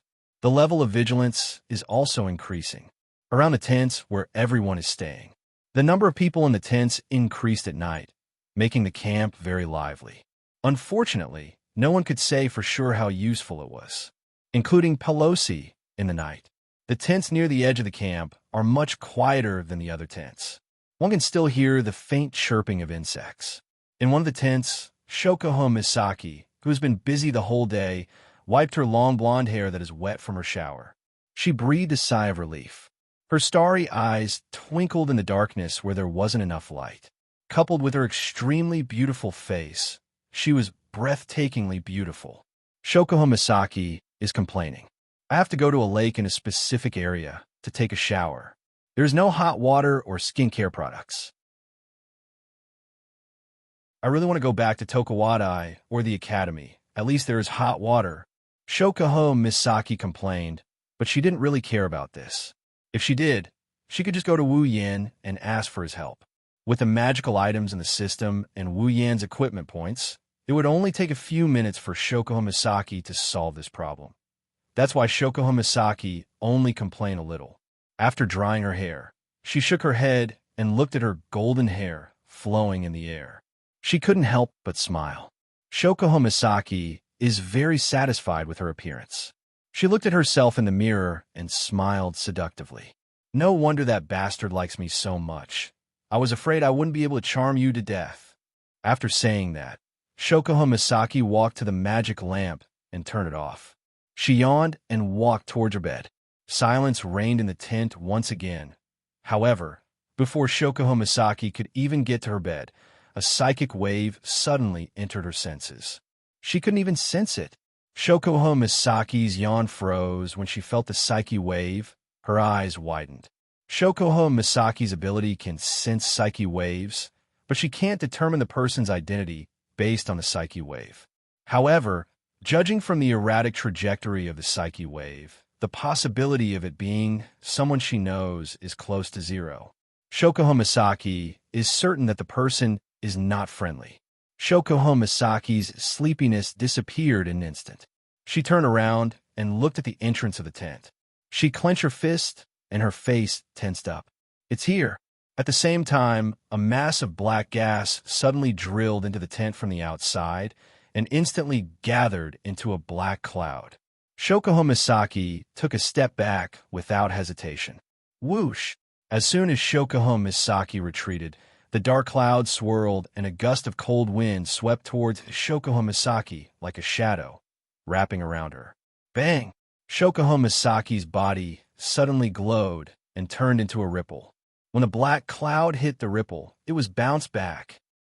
Within the dark clouds, a surprised voice rang out, as if surprised by the changes in Shokuho Misaki's body, followed by a series of angry growls. Shokuho Misaki heaved a sigh of relief. A transparent dragon-shaped armor appeared around her, protecting her. That was the real identity of Ma-Ri-E, mental dragon armor, since it was useless against Wu Yin, who has the body of a true ancestor. The armor he placed on Shokuho Misaki saved her life. Of course, it's still too early to feel relieved. The dark cloud circled around the entrance of the tent and turned into the shape of a wolf. It had a long tail and fangs in its mouth. It looked like a black wolf wrapped in clouds. Shokuho Misaki sucked in a cold breath.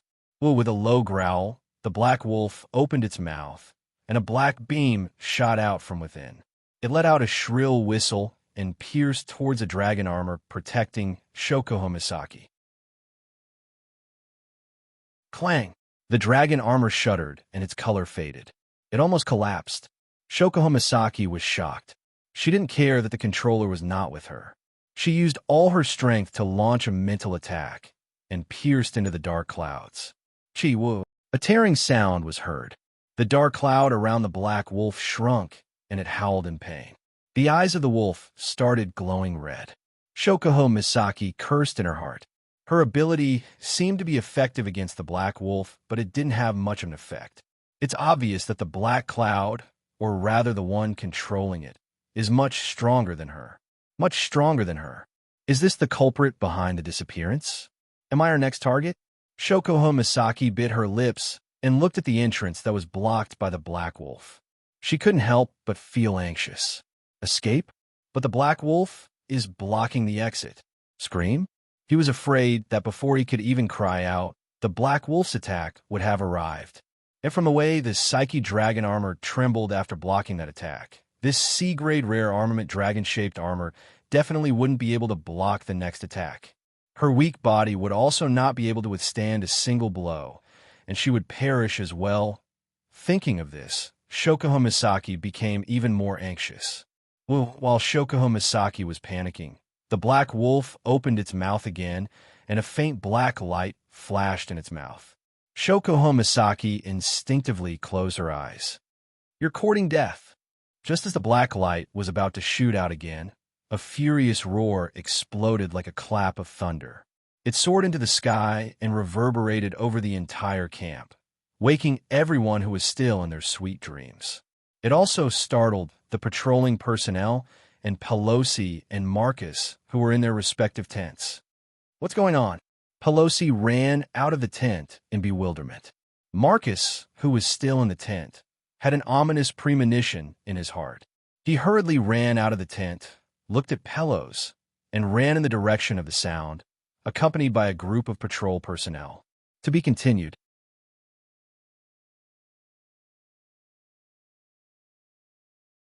Chapter 829. Using his secret magic to hide his tracks, he snuck into Shokuho Misaki's tent as fast as he could, assassinated her, and escaped with her body, pretending that she had gone missing. This was the entirety of Andrew's plan, a simple and clear one. Unfortunately, he'd miscalculated. He'd miscalculated from the very beginning. Andrew thought that Shokuho Misaki's ability was to control people's minds, but that was only a small part of her ability. He did not expect her to be able to detect his presence through mental waves. That was how she discovered him from the start. Fortunately, Shokuho Misaki may be able to detect other people's mental waves, but she can't use them to identify the person. As long as Andrew kills Shokuho Misaki as fast as he can, his plan will still work. No matter what, he was still a Type 8 Divine Warrior, while Shokuho Misaki was only in the lower middle of the Type 8 Divine Warriors. Her ability was a godly skill against those weaker than her, but against those stronger than her, even if it wasn't useless, it wouldn't have much of an effect. However, Andrew had miscalculated again. The existence of the dragon armor bought Shokuho Misaki a little bit of time, and that little bit of time was enough to push Andrew to the brink of death. Bang! The black wolf, formed by the dark clouds, was sent flying as if it had been hit by a heavy hammer. It smashed into the top of the tent, which had been reinforced by magic and was harder than the walls. Soon after, it fell down and heavily smashed into the ground. A suppressed howl of pain was emitted from the black wolf's body, proving just how heavy the blow was. What was going on? Andrew, who was hiding in the black wolf, was hit so hard that his brain short-circuited. He couldn't react in time. By the time he reacted and controlled the black wolf to spring up from the ground, he finally realized it. Originally, there was only him and Shokuho Misaki in the tent, but now there was an additional figure. Impossible. That was the first thought that came to Andrew's mind when he saw the figure. The exit was clearly blocked behind him, but this person in front of him. How did this person appear beside Shokuho Misaki? Of course, not long after this thought arose, a gaze that was infinitely close to freezing point enveloped him, causing Andrew's heart to tremble violently. A fatal chill emerged from the bottom of his spine, instantly covering his entire back. He looked up. In front of him, the figure was holding Shokuho Misaki in his arms. A pair of wine-red eyes stared at Andrew. Inside those eyes, there was a murderous aura that was like a volcano erupting. Andrew couldn't help but take a step back because of that murderous aura. Little Yen. She felt the familiar embrace. Shokuho Misaki let out a sigh of relief. Her tense nerves finally calmed down. Her face paled as she clutched Wu Yan's shirt tightly. She didn't want to let go of his shirt. Little Chi. Seeing Shokuho Misaki's pale face, Wu Yan was enraged. Even though he gave the dragon armor to Shokuho Misaki, it was still his noble phantasm. If something happened to his noble phantasm, Wu Yan would be able to sense it. What's more, Wu Yan set up a telepathic spell on the girls. If the girls are in danger, Wu Yan would be able to sense it at the first instance. When Wu Yan sensed that Shokuho Misaki was in danger, he used a teleportation spell to get here. The Black Wolf was about to deal the final blow to Shokuho Misaki. If he came half a second later, Wu Yan's pupils started trembling when he thought of this. He couldn't suppress the fear that rose from the bottom of his heart. Along with it came a towering rage that could shake the heavens and earth. Misaki-chan. Wu Yan lowered his head. His demonic voice came from the depths of hell. Wu Yan couldn't see his expression. Take a step back. Shokuho Misaki didn't feel any fear when she heard his demonic voice. Instead, she felt sweet inside. She nodded obediently and retreated to the back. Her starry eyes stared at Wu Yan with a mesmerized look in them. Contrary to Shokuho Misaki, Andrew was so frightened by the terrifying voice that he took a step back. In his heart, he felt a sense of danger, urging him to leave. Sensing that sense of crisis, Andrew could not help but shout out in his heart, "Impossible! That brat is so young. It's already a miracle that he could reach the Type 8 realm at such a young age. How could he, a peak Type 8 warrior, feel threatened?" However, the next moment, Wu Yan raised his head.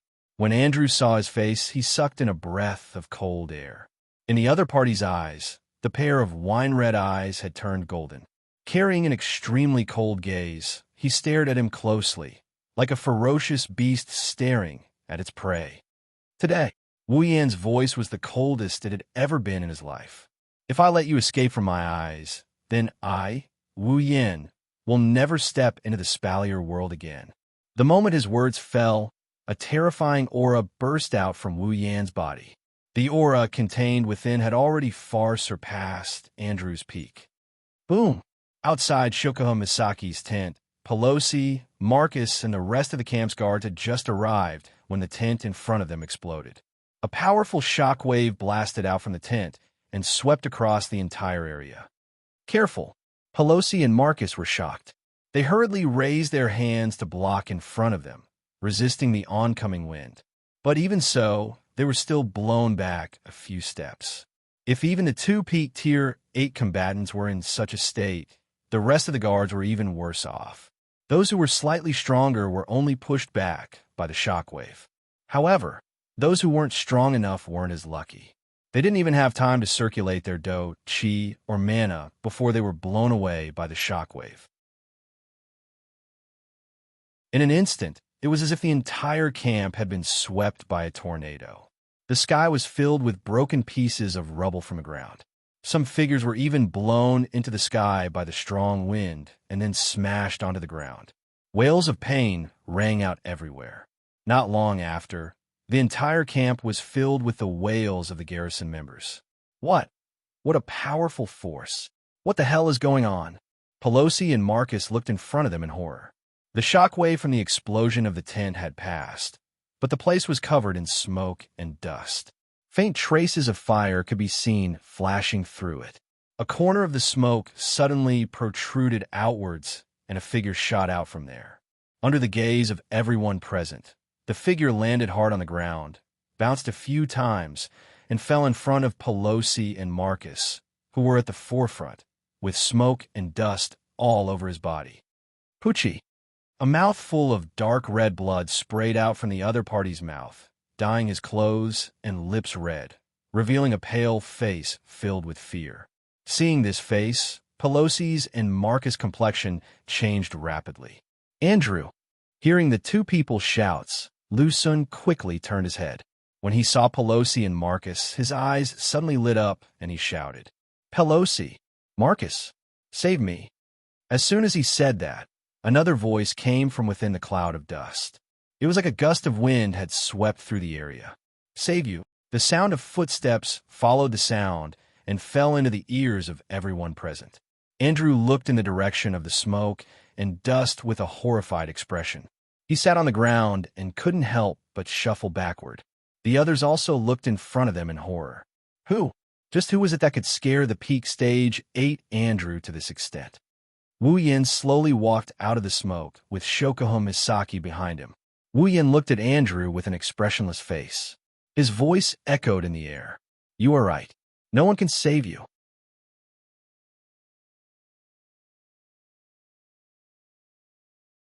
Chapter 830. Looking at the figure that walked out of the smoke and dust and stepped on the collapsed ground, Pelosi and Marcus' pupils slowly shrank. Wu Yin. The entire place was silent. The word Wu Yin reverberated in the ears of all the guards present. Their expressions turned sluggish as they stared at the figure in front of them with their mouths agape. Could it be that the person who scared the peak tier 8 Andrew to the point where he coughed up blood is the same Wu Yin who just graduated from Silveria World Institute? Silence ensued. No one dared to make even the slightest sound. Only Wu Yin's footsteps could be heard in this space. His footsteps were rhythmic and gave off an illusory feeling. If it wasn't for the painful wails coming from their bodies due to the shock waves, they would have thought that they were dreaming. In the back, Shokuho Misaki watched all of this quietly. She didn't react until she heard a few shouts behind her. Shokuho, Hinajiku, Mikoto, and the other girls all rushed to Shokuho Misaki's side.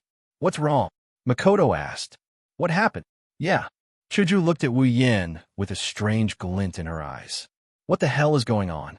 I've never seen Yin like that before." Shokuho Misaki smiled lightly. There was sweetness and bitterness in her smile, but most of it was helplessness. She slowly shook her head and explained the entire matter to the many young ladies in a simple manner. When the girls heard this, their expressions changed as well. They looked at Andrew in front of them with cold light and anger in their eyes. Don't come any closer." As Wu Yin got closer and closer, Andrew's expression became more and more fearful. His collapsed body kept shuffling backwards. It was as if something terrifying was approaching.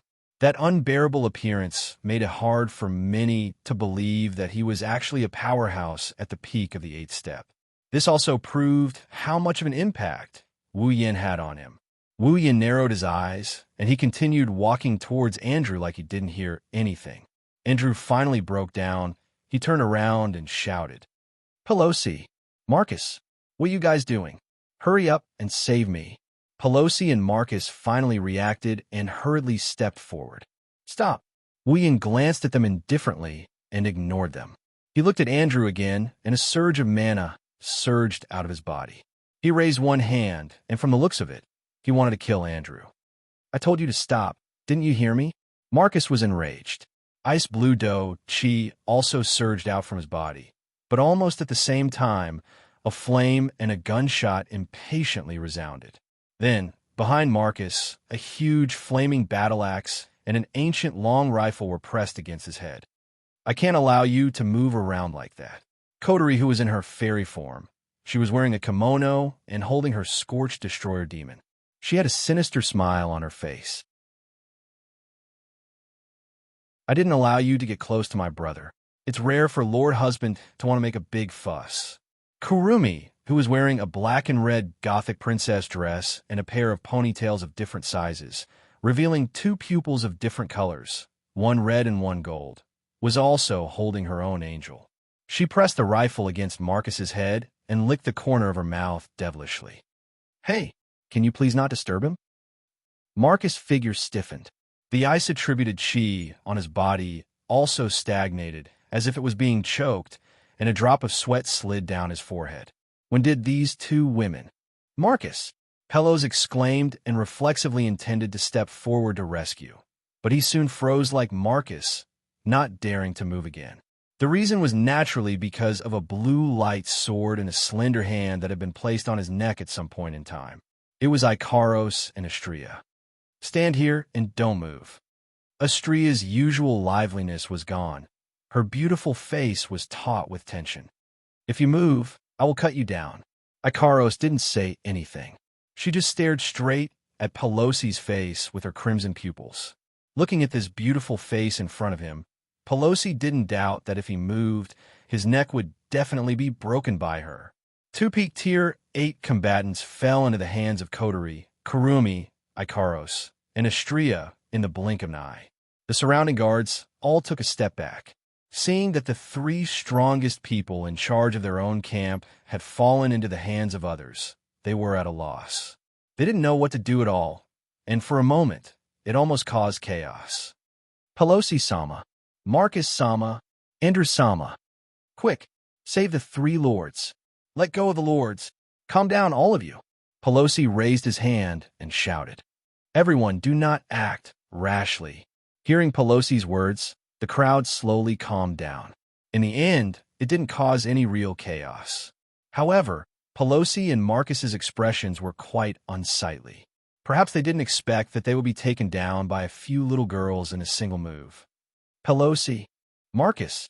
Andrew's expression changed drastically when he saw this. It was also at this moment that a foot kicked him in the chest. Boom.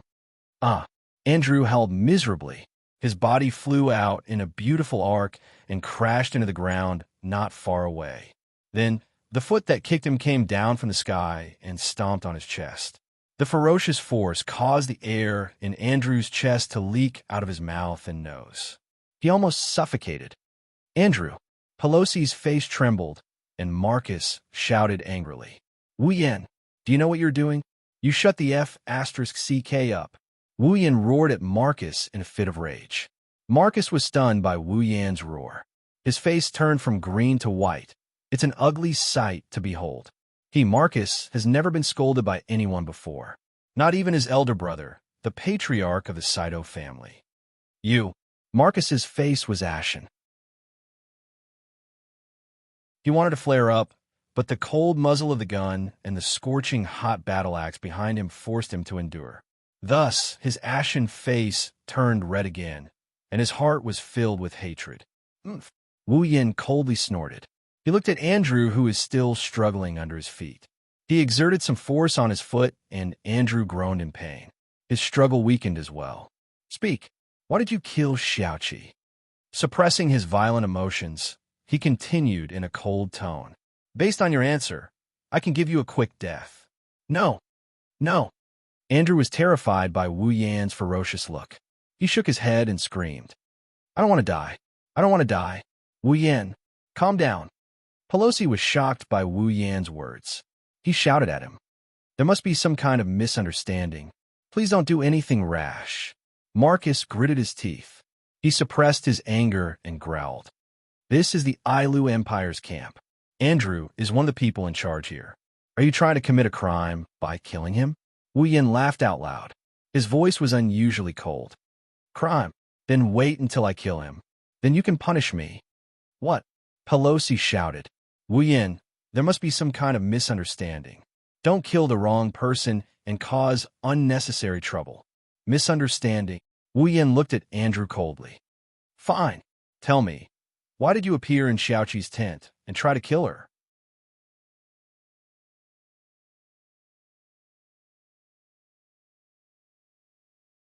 Chapter 831.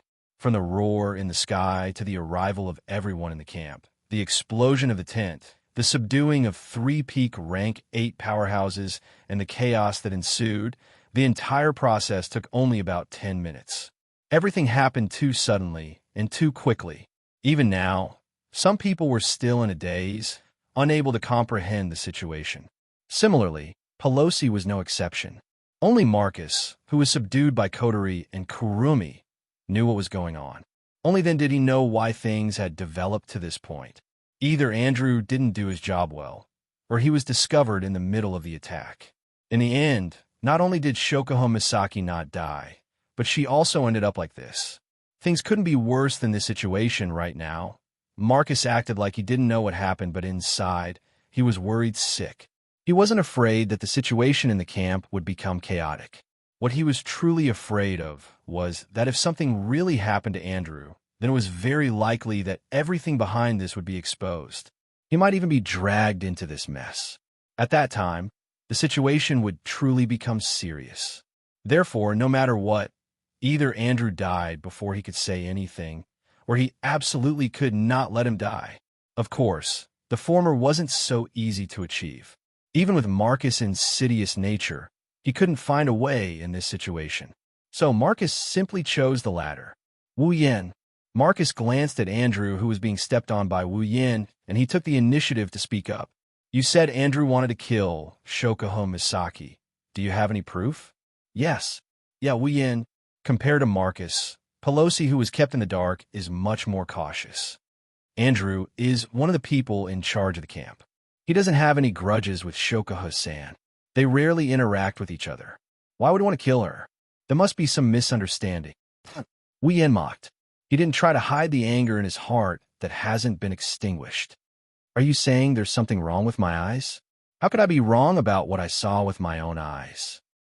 Sensing the fury in Wu Yan's tone, both Pelosi and Marcus sighed inwardly at how troublesome this is.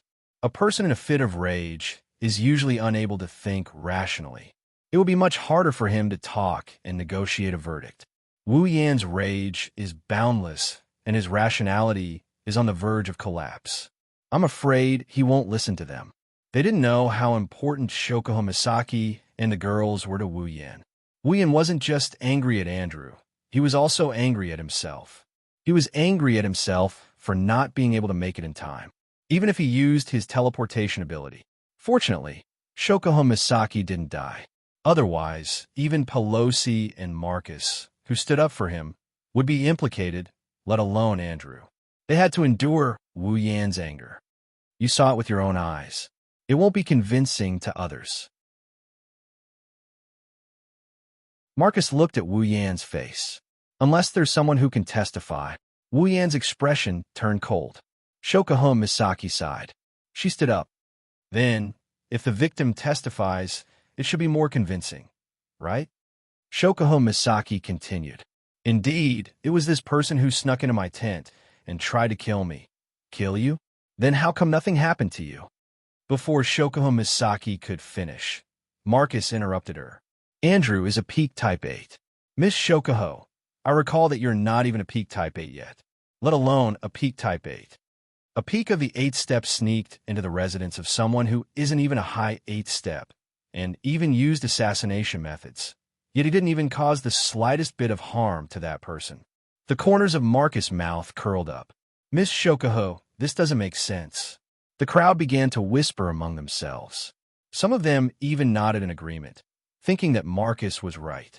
But who would have thought that Shokuho Misaki just looked at him with a faint smile and said, "That's right."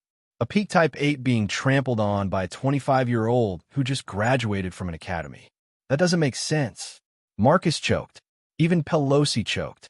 They knew that Shoko Misaki was mocking their so-called strength theory. Let's put aside whether it makes sense or not. Marcus muttered to himself before he spoke to Wu Yan. You should at least let Andrew explain himself. That's right. Hearing Marcus' words, Andrew seemed to have regained his senses. He pushed against Wu Yan's foot and shouted, I didn't kill Shoko Misaki. I heard her roar and rushed over to check on the situation. The moment I entered the tent, you kicked me out. I don't know what happened. The crowd suddenly burst into an uproar. Marcus grinned and unconsciously puffed out his chest. Wu Yan, based on the current situation, it seems like you were the one who indiscriminately attacked him. Wu Yan laughed. He was happy but angry at the same time. There's no evidence for what we said, and it's not persuasive at all. Instead, what he said became the situation that you mentioned. Believing the suspect's words instead of the victim's words? This is the first time I've heard of this. Is this the law of the Ailu Empire? That's really strange.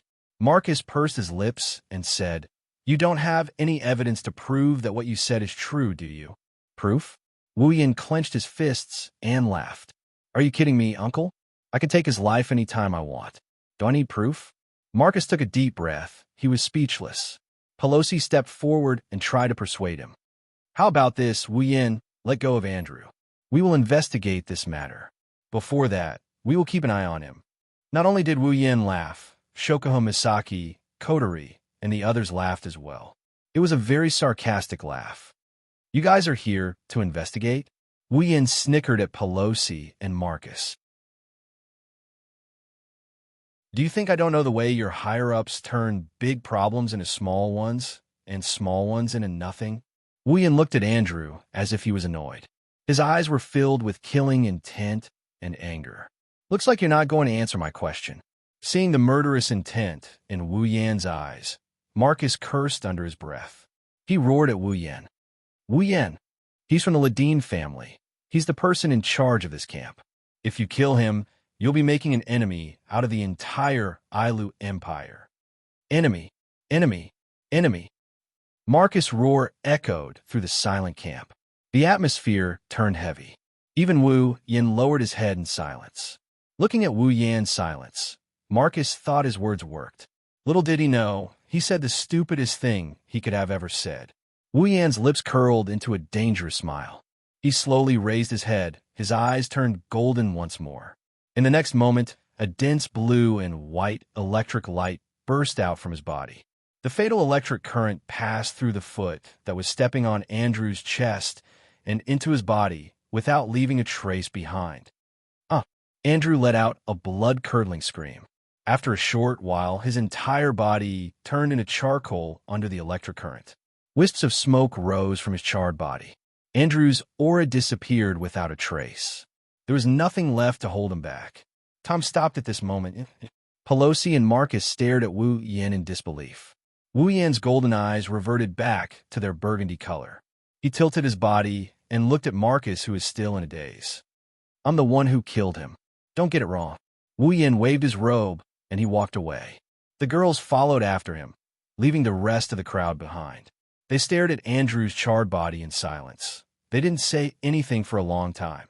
You're tuning into the Warrior Lore YouTube channel. Don't forget to subscribe and join us on this journey to catch the most captivating stories.